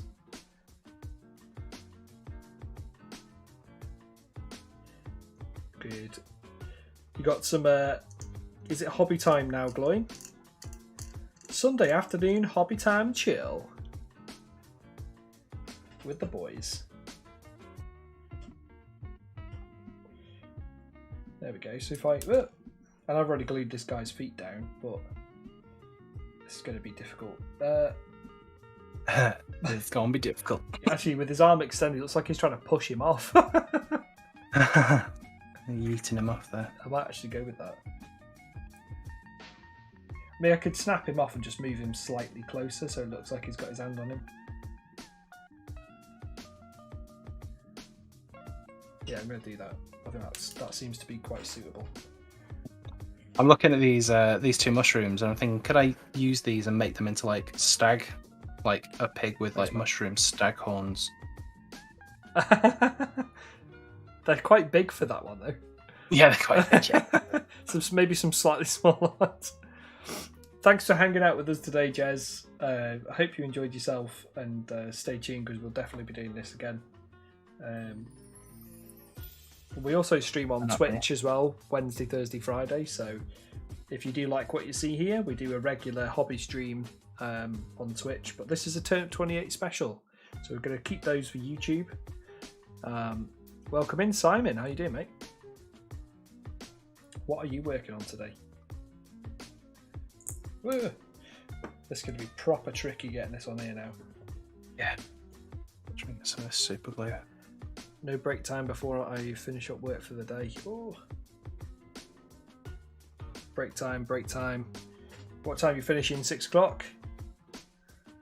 It's a long shift on a Sunday, that, bruv.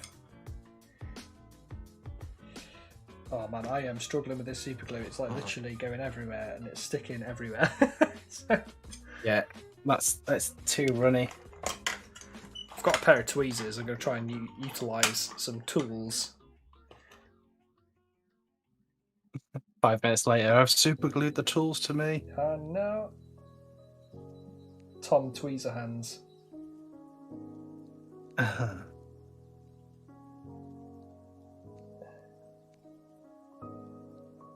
Something like... Ah! Okay. Tweezers didn't work. Like, I am quite ham-handed, so this is not the greatest thing. Oh, there we go. This looks like he's like holding onto his belt. Like with the arm like that.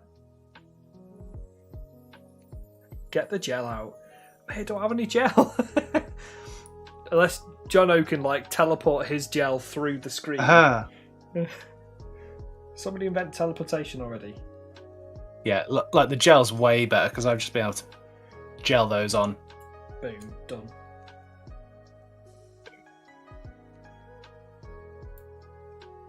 Just Jelly, gels. I am well jelly. There we go. I'm happy with these two boys though. They're like, these guys are the crab riding bros, helping each other stab victims. Crab bros. 7:30 a.m. till 4:30 p.m. on a Sunday. Oh my god. Oh, big hugs to you, mate. Working hard. That's perfect. Right, let's just get a few. We said we're going to put some extra spears on, didn't I? Yeah. Ooh, do we have anything like that?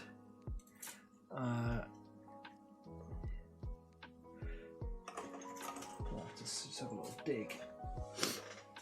There we go. If we remove some of these hands, I think I might be able to get a few, like, just individual spears. Remove the hands. There we go.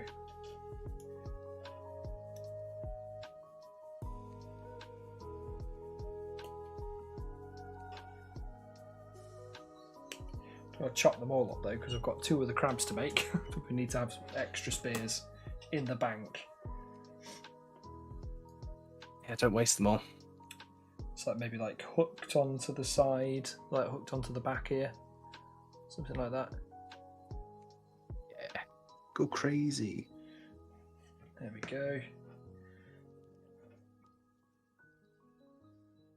Like if I can get the majority of the work done on these today, then I can get them put together, and if they're put together, I just prime them and paint them. I feel like I want to go for like a deep sort of green, like a Dark Reaper type jobby, or something like dark sea green color for the crabs. Have like rich green. Like I'm really liking, from Horus Heresy, the Sons of Horus. Yeah, it's a good colour, isn't it? That colour scheme. So I think I might try and add some of those colours in, and then have the Knights of the Charybdis sigil with like reds, like add like scarlets and reds, so it's like really poppy, like stands out. Nice. Epoch of the Ark says, are those crabs 3D printed? Yes, they are, mate. These are from Cult's 3D. My Mini Factory, Epic Miniatures. I think it was about £9 for the 3 different versions. Oh goodness! Come on, Super Glue, do your thing. Now.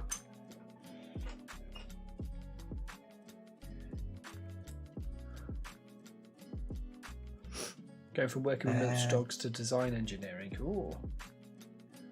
Both very cool jobs there, Gloin. Have to say. Yeah, Epoch, what cult have you gone for? Or would you like to go for? We've had, on stream today, we've had a few people from, like, the Leech Lords. Somebody's done some Procession of Woe.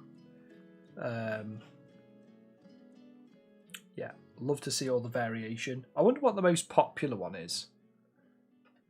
Yeah. Like, I wonder...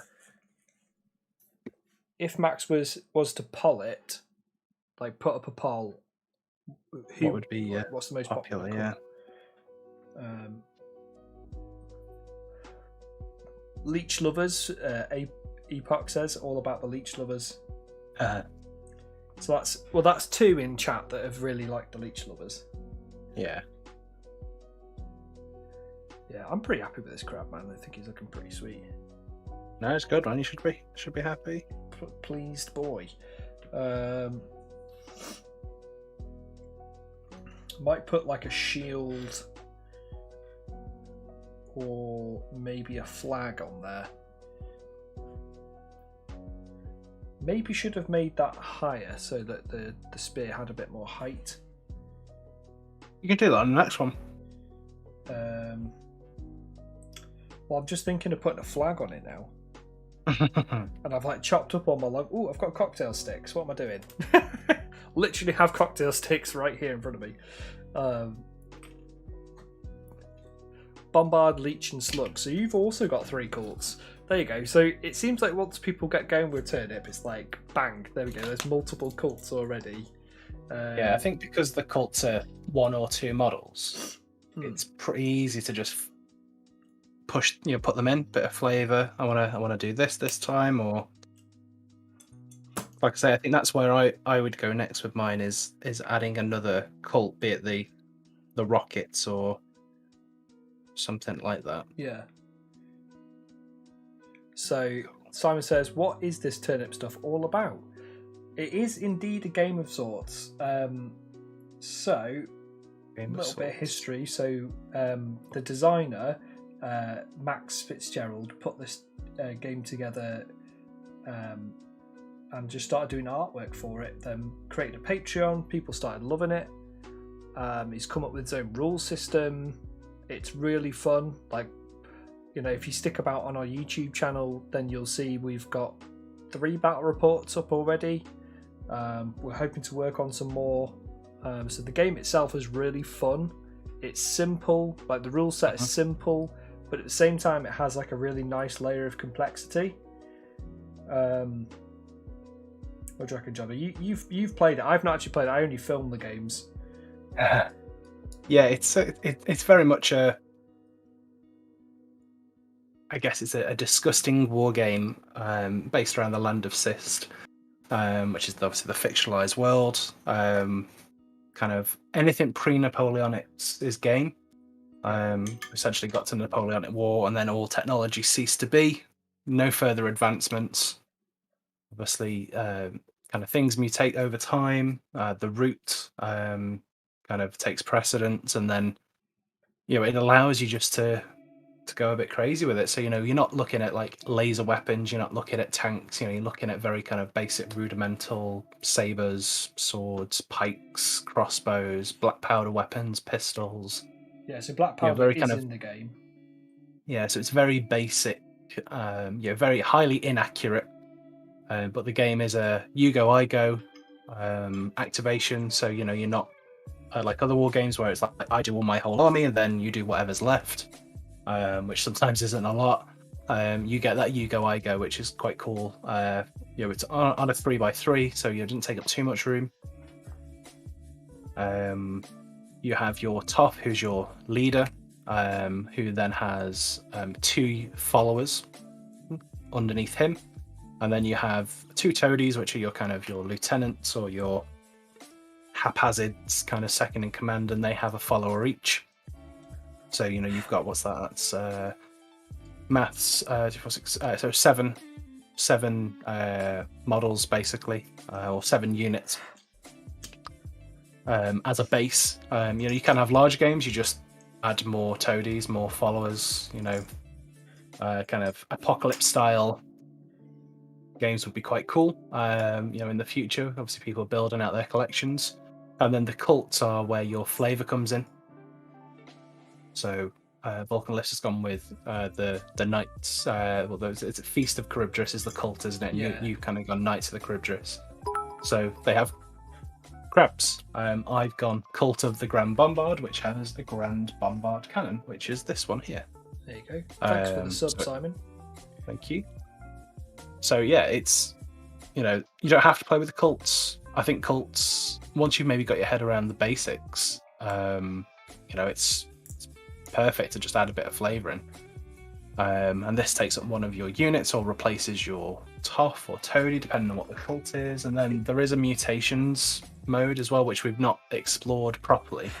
But that is another way to make your units kind of augmented to a degree, be it an extra health or an extra an attack, a bit faster, a bit slower. Is that going to be for the campaign, or have they added I think so it's in the 16A rule set currently. Yeah. So you can kind of have a little play around with it, a bit of experiment. But I think it's primarily going to be utilised in the campaign. Yeah. Which he's previewed some of the tiles, and we're going to have a chat about that at some point and just kind of go through what that means for the game, what that changes, then what our kind of opinions on that. So yeah, it's really exciting. You don't have to start with a lot. You don't have to go to a particular manufacturer to buy or print what you want. You kind of get a feel for it from the rules set. Instagram's a perfect place. The Discord, the Turnip28 Discord, you see lots of people sharing art or their own stuff. Yeah, it's on Reddit as well. Reddit, there's a Facebook group as well. That's been really, really useful. Like putting really interesting. I like seeing what people are up to because it just gives you that bit of inspiration to do yours. Mm-hmm. Get your hobby on. And like for example, you want to get your unit of fodder done, just go and have a little nosy. You can't decide what cults you want to go for. Have a little look around, see what vibe you're getting. Like, say a lot of people seem to be keen on the leech lovers today. But it's all just weird, wonderful, root vegetable, freaky insect sort of type stuff. Yeah, it doesn't take itself too seriously. There is, especially when you start playing the game, there is an element of how the game plays out. There's a comical aspect to it, or at least the games that we've played anyway. That's quite fun. I think that's what Max is trying to do as well. Max, the creator and artist, is trying to add like that fun comedic element to it as well. But it's like there's a lot of gross and gruesome humour to it, which is quite unique in itself. But there you go. He's Epoch said, he's an ex-Mordheim GW artist. So like Mordheim vibes coming in. Anybody who used to love Mordheim, like I played that when I was a kid briefly. I tried it up in a Games Workshop, but that was the extent of it for me. I wish I'd maybe tried a little bit more, but at the time as a kid I found that hard to get into because Mordheim requires a lot of kitbashing, and I think that's not necessarily something that a younger hobbyist is geared up to do, really, because they might not have all the stuff. It gets expensive. But approaching it in later life, it's something that's quite curious because we've got bits boxes, we've got hordes of stuff. Like I started this army because I have a load of knights from a Crusader themed Bretonnian force that I had, and then I've obviously got 3D printing, so I 3D printed these crabs, and a few other bits and bobs like the turnip bodies and heads, just adding to it, Yeah, for sure. So like today, I've obviously, because I've got my force, I'm working on a bit of terrain. So this is the kind of the start of my kind of mushroom pig pen. So this is just an MDF kit and then 3D printed mushrooms that we sell on our Etsy store. So I've done the two larger pigs. I've just just glued on some mushrooms. You know, just some mutated mushrooms. They look quite majestic, actually. I'm quite happy with them. Majestic shrooms. Yeah, and they've got like 3 little sows, I think, baby piglet.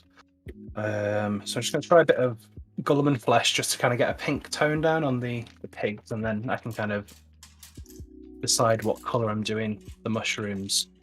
Whether they're going to be a bit glowy, a bit kind of... Yeah, because you've got that splash of colour in yours, haven't you? Yeah, and I think it's important to have that as well, because the game is quite dark and dirty, but you will get the odd, like, bioluminescent weird stuff. Yeah. Hell yeah. Right, so I have quite a few like kite shields on these sprues. So I'm thinking for this sort of emblem flag thing I'm going to put above the crab, I'm thinking I'm going to put one of these shields up. And then I've also got your normal flag, which I might try and attach as well. So I don't want to go too big, so I'm probably going to go for a medium-sized kite shield, that size, and then I've got one little flag somewhere. I spotted it. So I've got out all of my old sprues from that army. A good old leaf through it, and to be honest, I think I used most of like the flag cloth, like the little cloth bits. Used most of that already. So I've got 3 variants here. So like more of a sagging flag, that flappy one, and then this like squared off one. I might use all 3 over each of these crabs. Well, that's it, because you can think of them as like heraldry that you can just like be draping off, like the odd like leg or a bit of the claw or trailing off the back. There we go. I've got my little flagpole. Let's clean that up a little bit.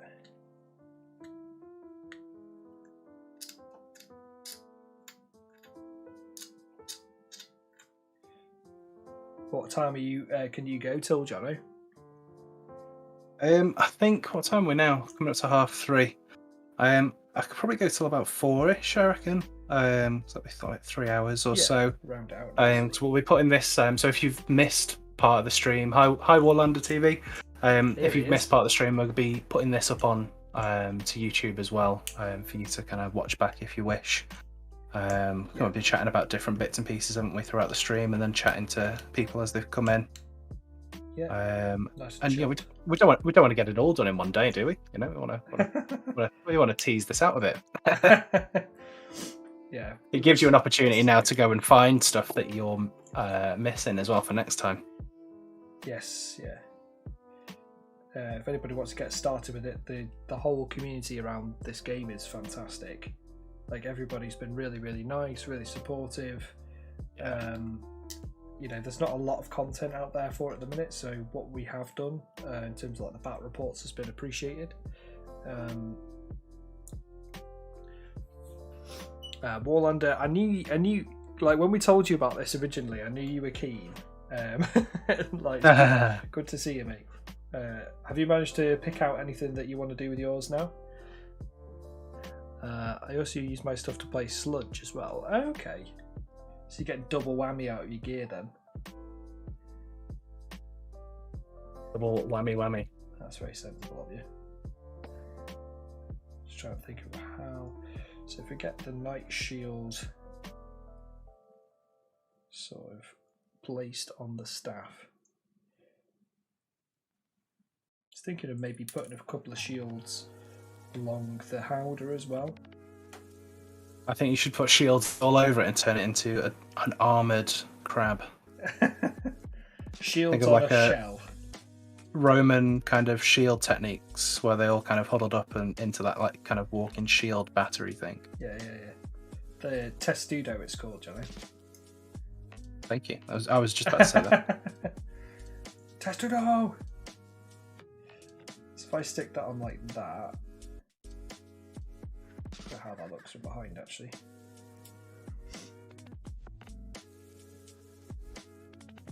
just about fits on this cocktail stick. I think it's more designed for this spear here, but I wanted some height.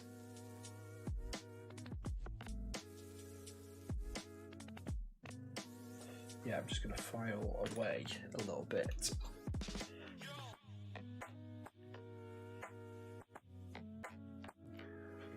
There you go. For those who just joined us as well, we stream on Twitch usually. That's the normal place where we hang out and do hobby hangouts. So we stream between 2 and 6 Wednesday to Friday on Twitch, and it's just a general. Well, it's usually stuff that I'm painting into it. More of a just a bit of a hangout, isn't it? Yeah, hobby hangout. Hobby hangout, and then we're going to do these turnip themed, turnip specific streams. Hopefully once a month, maybe twice a month. See how we get on. Yeah, see if you guys like it. If you do, then great. If you don't, then tough. We'll do it once a month instead. Get some guests on as well. It'd be fun to do some of these with. See if Max will come and join us for one. Yeah, that'd be cool. Yeah. Have a good little natter.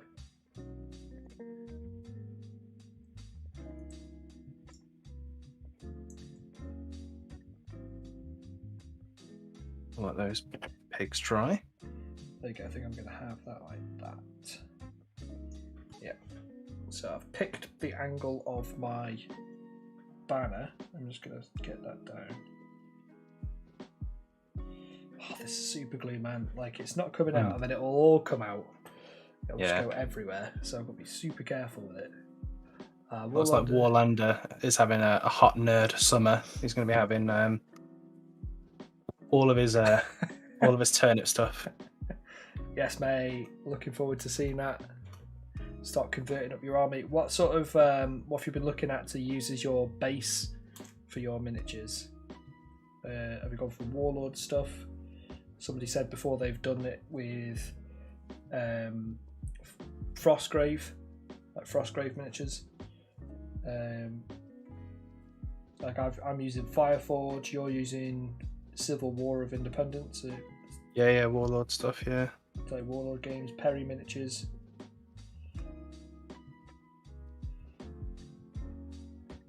I have contacted Warlord and I'm still waiting on a response as to see if we can get some gear for them, because I'd like to do like some sort of giveaway. But I think the guy that I contacted has just had a kid, and then somebody else has just got married, so they're all quite busy with time off and things. Yeah. Busy bees. Busy bees, yeah. Where do people play? Well, if you check out on the Discord, so I'll have to link it in the description of the video once it goes up. I've not put any of that up yet. I say we're quite new to YouTube lives, but I'll edit the video after. We'll put links up to the Turnip28 Discord, the Squidzilla Rink Discord.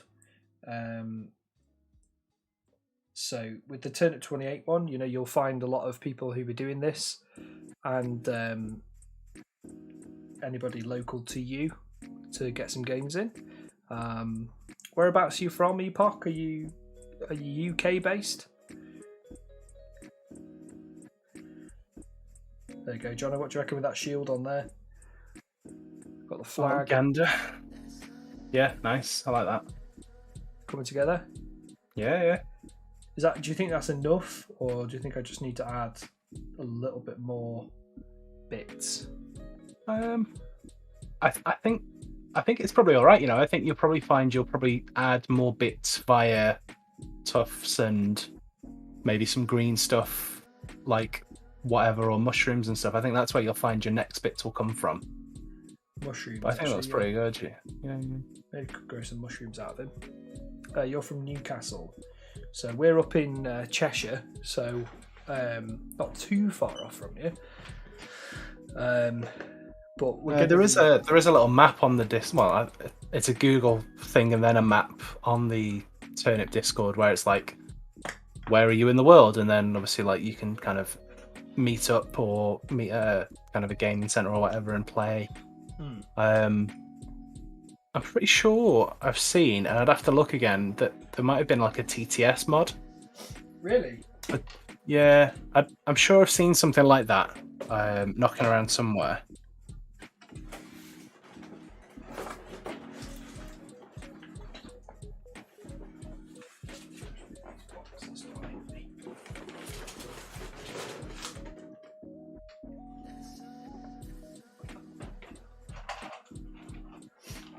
Got a box of mushrooms and things here, so I'm just having a little look.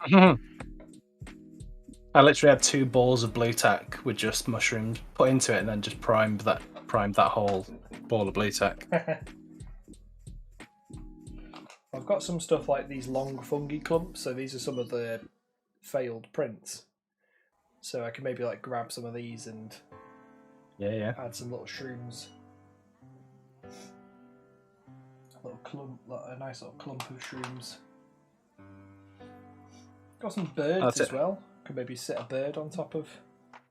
Yeah, some ravens. Like I've just stuck a couple of mushrooms just kind of coming out of the fence on the pig pen, one on top of the pig pen.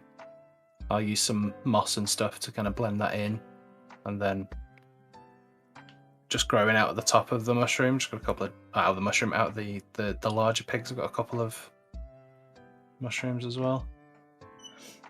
Here we go. This is what I'm thinking is getting a mushroom growing out of the right side of the crab, and then putting a raven, like a crow, because it's obviously like feast of crows, feast of carrion. That'd be quite interesting. Winner, yeah. Winner. Winner. Let's pick the right shroom though. Pick the right shroom. Just all the shrooms. Oh yeah, got a couple. It's like kid in a candy store. These mushrooms.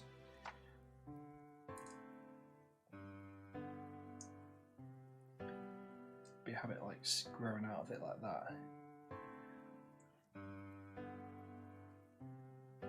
Very good.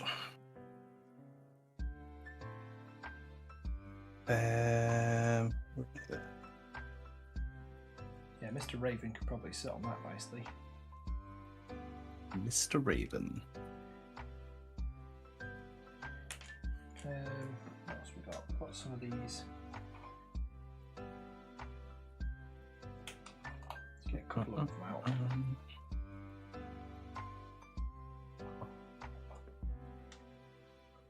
Let's brush a little wash.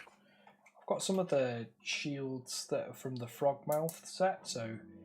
Oh yeah, all the little tiny shields, yeah. So I'm just going to grab some of those as well, because I'm going to stick them around the rim of the holder.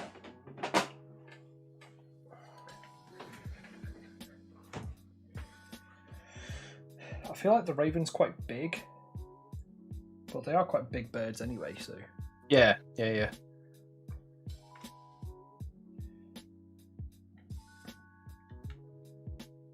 stick it on. Get it on. So I'm going to chop some of these small bits of mushroom up.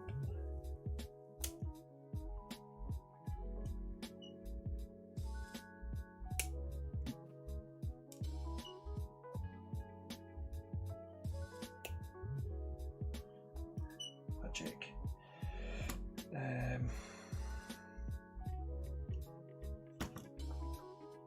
Got a small little clump as well.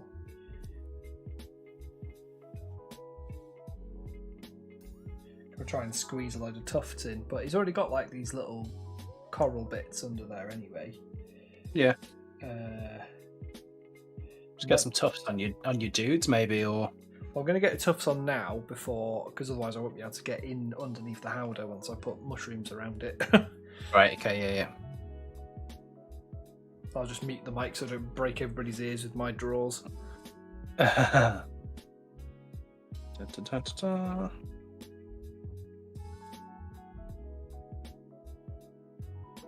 Right, so here we go, found some straight away.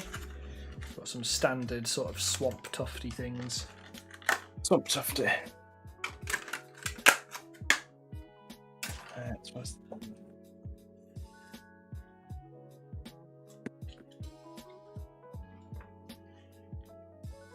Get my tweezers back out wherever they've gone.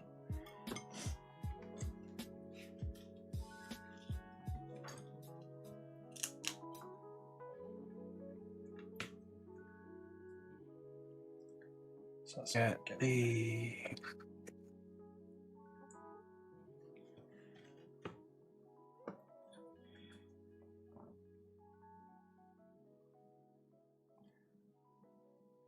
That one.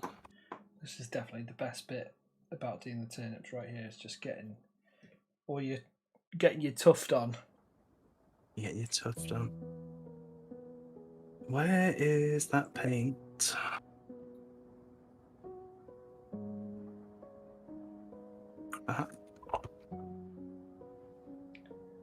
Don't want to disguise all the cool detail from this 3D print, so I'm just going to put some small ones in. Less is more.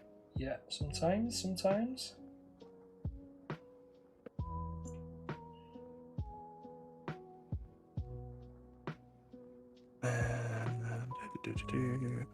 It's like once it's been primed, the tufts are going to go quite hard anyway. Yeah. My son playing everything with me means I always have to start 2 armies. So you've got a lot of work to do. Yes, mate. Oh no. Oh no. Not 2 armies. Oh. Well, at least that's the excuse you tell your wife, is it, mate? I'm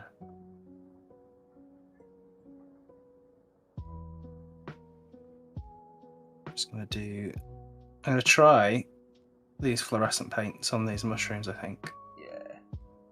Just gonna do the stalks of them in a kind of a, well, skeleton horde, just to kind of get a mushroomy, fleshy colour, and then the heads are gonna be popping. Popping.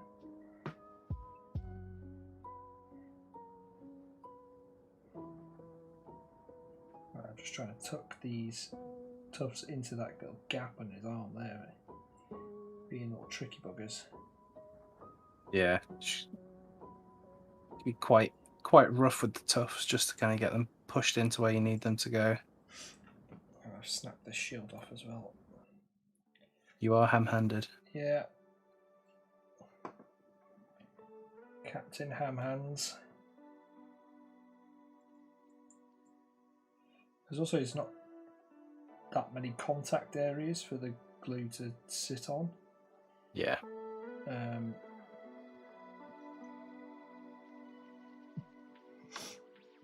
it's definitely coming together now.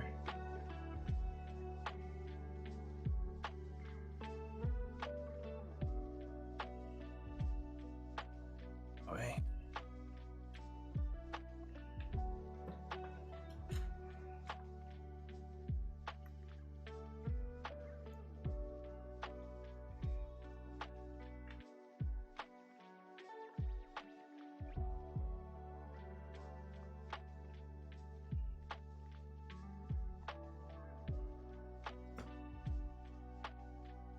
Don't be tricky.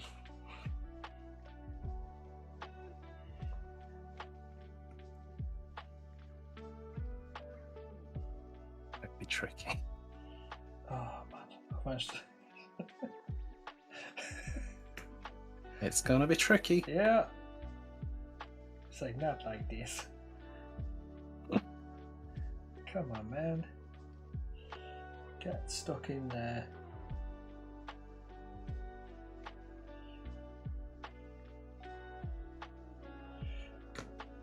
I swear, I'm going to blame it on the super glue.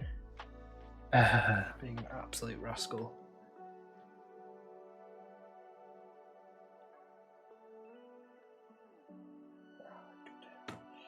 Keeps sticking to the side of the bloody...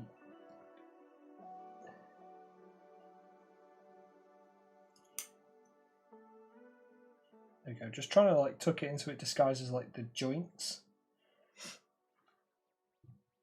in the armor, because I obviously had to reposition those hands. Yeah. Just covering up all of the miss bits. Yeah, it's got to be done. And then on the back of here. Try some of this Naranja. The orange. Orangensaft. With that apple juice. That is fluorescent. You see it there on my. Oh my goodness. That looks fabulous. Let's get a bit of Water Plus. Yeah, you liking Water Plus? It's very good. It's very good. Yeah, just try it without first because it is very, Do you think? very thin. Yeah.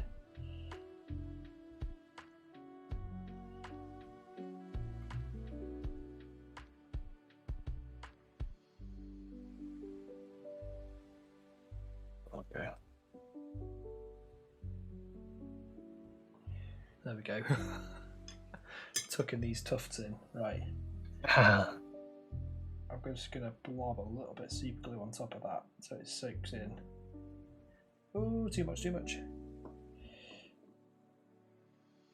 I'll have to do.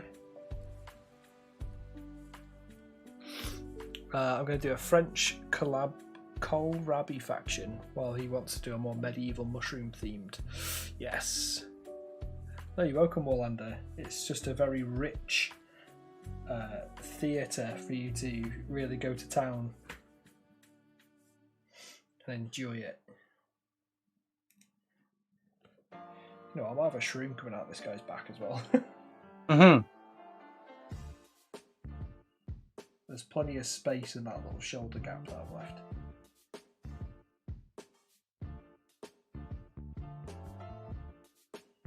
Oh.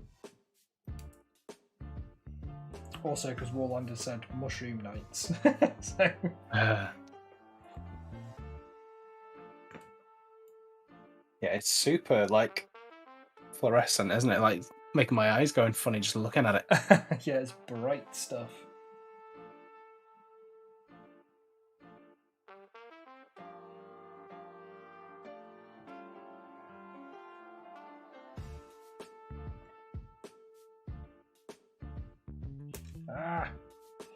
The shroom is being particularly difficult for me.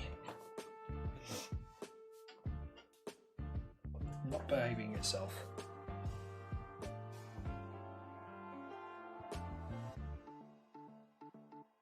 Rexy shroom. Like, I think in the lore, like the mushrooms are sort of semi-sentient, so they do like talk to people. Alright. And they're sort of quite passive. They're just hanging out, enjoying life.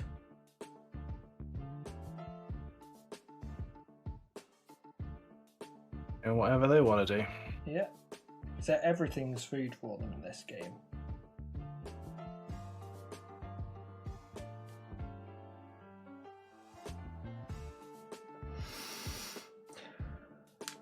Sick of filler today. What have you been doing, Jumbo?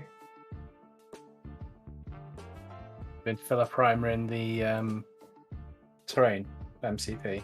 Or... Oh right, you're doing that. I'm assuming that's what he's doing.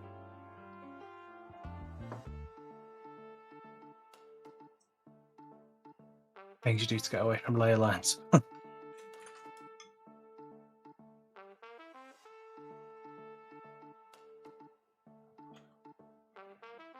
Some armpit tufts. Yeah, armpit tufts, bum tufts.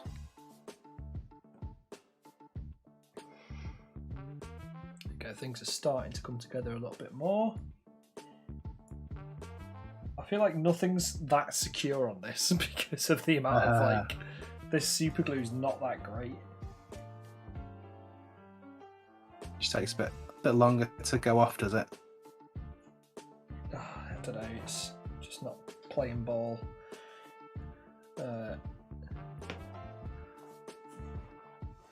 Star Wars terrain, then paint the clones. Nice, Jambu. Look forward to seeing some pictures of your clones. What clone faction have you gone for? Under which commander? I think for my clones, I've gone for the wife's back, the Wolf Squadron. I can't remember the name of them off the top of my head, but they were like Commander Wolf. So there was lots of like dark greys, like blue greys. Yeah. And like for the clones, tattoo, all the tattoos and stuff on them. Nice. Like the general plan. General plan. Have you looked at any Star Wars Legion? No, I'm going to stick to some MCP for a while. Don't need to be splitting off. Don't need to be diverging. No more games. No more games. This is a thought, actually. The little Squidzilla watermark might be right over your face, Jono.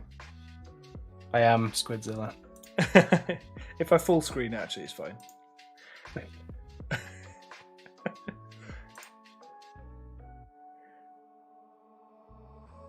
Right, so I want to add some more of those. 104th. You're going to be doing a mix with the 501st Forever. Sell 40k and go full Legion. I mean, you've had a few games, haven't you? So, what are you thinking? Like, have you enjoyed the process? You enjoyed the game format?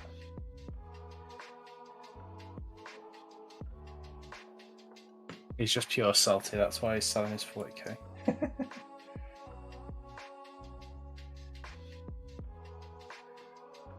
Aren't Death Guard good? In the minute. Alright. Don't know. I think it's just there's a lot of changes going on again, and it's just Let's see how things go out. Yeah. Points changes, like just shaking up all the meta. The Chaos Codex is out or up for pre-order this weekend, and then it's only Guard left to go, I believe. And then everyone's got their 9th edition book. Okay. And then we'll be going on to 10th edition most likely. Yeah, I'll see what happens. Yeah. I've pretty much lost interest in 40k entirely. I've still got my army, but it's going to sit in a display cabinet probably for the next bit of time. Unless we absolutely want to do a battle report for it. I think we've got our hands full with Turnip, and we want to do some MCP, don't we, as well? Yeah. Yeah. Hell yeah. Hell yeah. Get more on the skirmish games. Yeah, because I've got Doctor Strange, Wong, Nebula Gamora, Rocket Groot, and Moon Knight to finish out of the lot that I've got recently. Yeah. Just to add some more characters in. Hello. How's it going, fella? Streaming on YouTube today, doing something different, mate.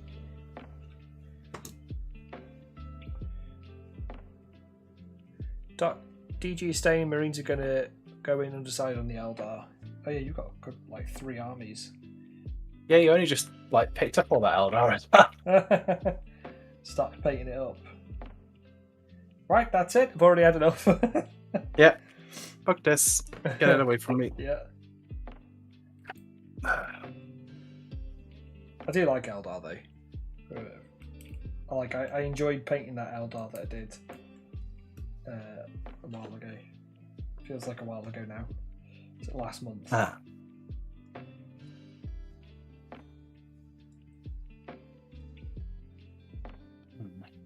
Like I did enjoy it. Okay, just gonna stick that mushroom down there. What are you up to today, Simon says? Hopefully we're going to get you involved in a bit of Turnip28 as well at some point. We're going to be bringing loads of bits down with us to GriffCon, so you'll be able to demo it and see if you like it. See the miniatures. It's all about kit bashing and converting, so it's right up your street.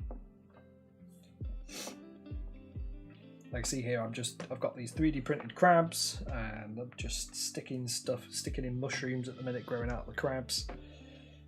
Got a load of like tufts because they are root crabs technically.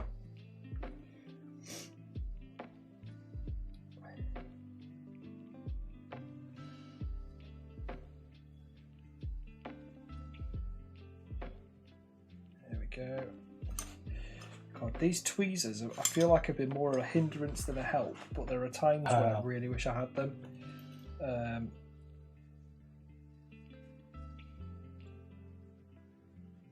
Like getting in the difficult angles. Yeah.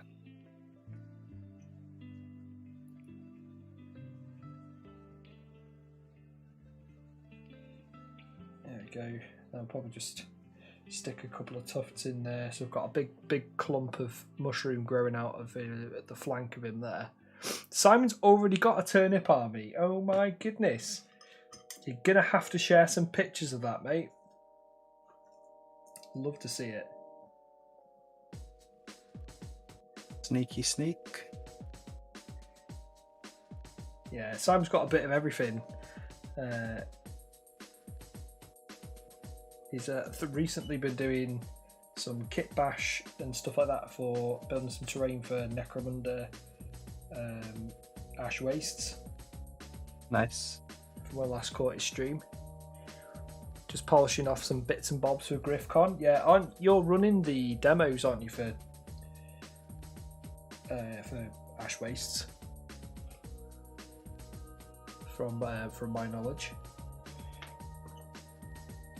Right, do we Raven or do we not Raven? He doesn't quite sit on the mushroom at that point. I could put him on a claw. Or we could maybe no. No. I think that's good as it is, you know. Yeah? Don't put any ravens on him. Save the raven for the other one. The other two. Yeah, okay. I think I might put another like one of these little shield things on there. Like I don't want to hide the detail that's underneath. Mm-hmm. Could have a sign underneath that just says, "If you're reading this, you're too close." Yeah. You're already dead. That glue nearly went everywhere. I like dabbed it on it. I was like, oh, not enough. Went for another dab and it just went squirt.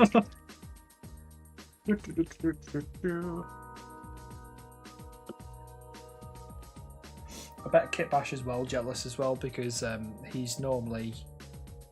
This is his jam, isn't it? Turnip advocate.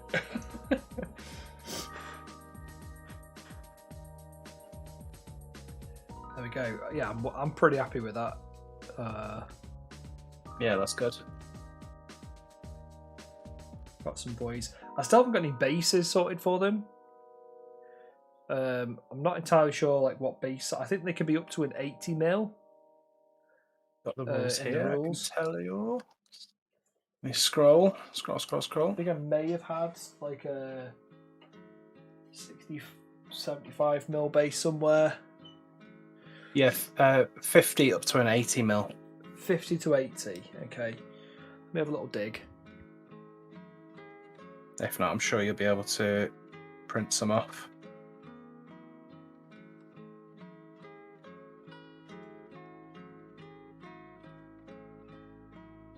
Is that mixed?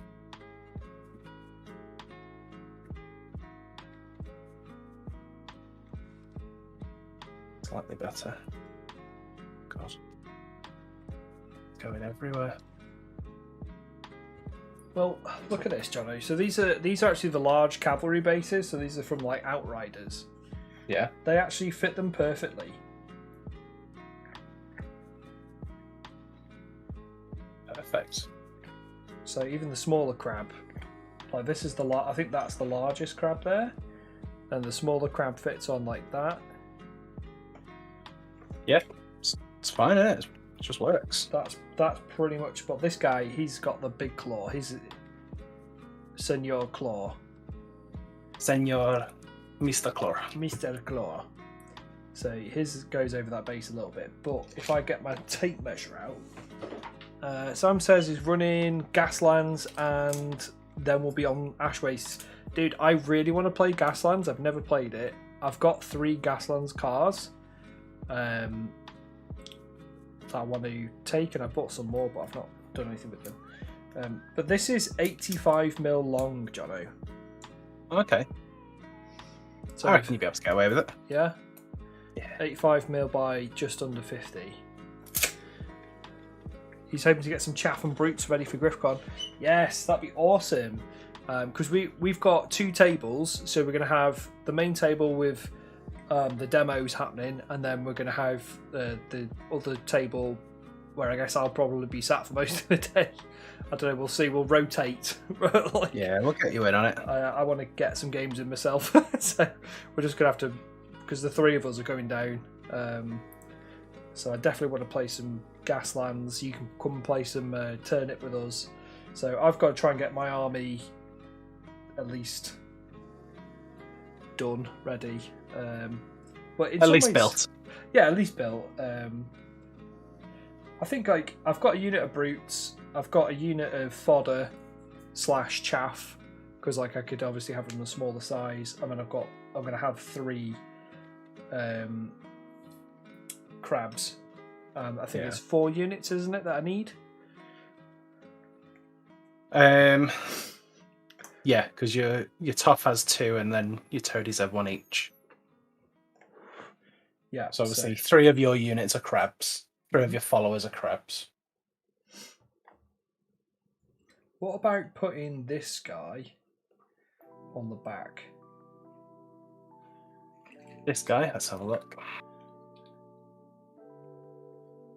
Don't know, I'd have to do some jiggery pokery, but that's the barnacle priest. Barnacle boy. So he was going to be one of my snobs. This poor crab is going to be laden down with all sorts. He's pretty heavy, yeah, but he's the attack crab, isn't he?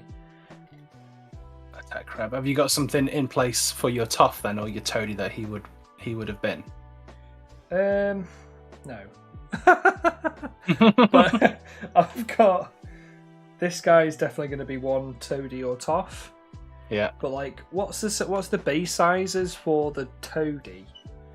Because like I could maybe instead have 2 crab units, and then have a unit of brutes and a unit of chaff. Right, so I'm not doubling down on the crabs, but then have my leader, which I think would be pretty cool, having this like barnacle priest dude. It is a 60 mil for your tough, is the biggest size, and then 40 for your other ones. 60 mil. Oh, that's an awkward base size. Yeah, that's why I bought those MDF ones, because I knew I didn't have any. Let me see if I got 60.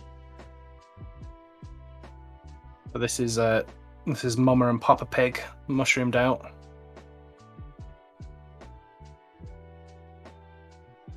Yes, that looks ace. They're like fluorescent mutant pigs. Yeah. And for some reason on the pig that's like a pig stag, he's got fluorescent on his nails, on his little hooves. Love it. Just do it, man. I wanted it to be like the Fast and Furious, be like getting some neon lights underneath him. Yeah, do it. Put some stripes on him as well, like little boar stripes. Well, stripes. I nearly bought wild boars, but then I was like, oh no, just like regular pigs. Yeah. And then they need to be glued down in here. I've just But it's found this base. All coming together. But the But legs those paints are super fluorescent. Like, I haven't even used the blue. Might use the blue on a different mushroom. Yeah. But that green at the back was the Tesseract glow. Citadel Colour, the technical paint that came out when the Necrons got their 9th edition stuff. Yeah. I had to give this a good shake. I had to give it a good stir as well, because all the pigment had like clumped up inside. So I had to give it a good old shake. I need a vortex mix, and we keep saying that. Yes. Go faster, pigs. Yes. Go faster, pigs. Yeah. This is a fur terrain piece, Simon says. Yeah, this is just going to be there. Just battlefield objective, like secure the Yeah. pig pen. That's it. And when if you watch this stream back, because it's going onto YouTube, you'll see me building this house, which is going to be just more terrain. But I'm going to have some mushrooms growing out of this as well, out of the Donald Trump hair. Yeah. Are you gonna like soak it in PVA so it's all like clumped and grotty? Well, basically the next bit now is 50-50 PVA water and then use the toothbrush to basically brush it down so it's all kind of neat and not all like kind of waffy. And then you do the same with the little top bit that goes on top to bridge the roof. The bridge of Kazakhstan. Because that then obviously just kind of neatens it all down and makes it look how it is. But then I want to stick some mushrooms in there. So there's mushrooms growing out of the top. Right, I found a 60mm round. And why that not? just about fits attack crab. Like crab. But like the legs are coming off the side, so I'm going to need to.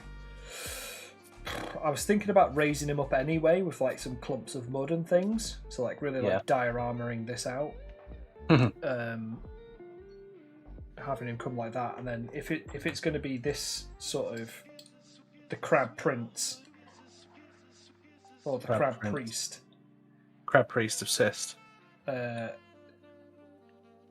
The priest of the Charybdis with his little mutant arm, he could be positioned sort of anywhere really on the back of that without putting Howder down. Yeah. So something like just use your imagination and fill in those gaps underneath a bit of mud and rock. Yeah. Maybe have him like so it's just managed to stand on the back of it. Yeah. Something like that. But I also have a Howder as well, so I can maybe slip him on that. Whoa, don't drop the crabs. You should build a 7-foot tower and have him on that chain. You can set him on just like a really big like trebuchet. Just go nuts. But it's 4 o'clock. Some time already. Time's flying by. I've enjoyed it. Hopefully everyone else has as well. Thank you for watching. Will you've just got all these ideas in your head now? You're like, oh, I'm gonna do all these things now. My flow's going now. I've just snapped a bit of a spear, so I've just dumped. I did just see that, yeah. So it's me being ham-fist again. Ham-fist. So yeah, have you got any dirty brown moss that would go with the thatch in the shrooms?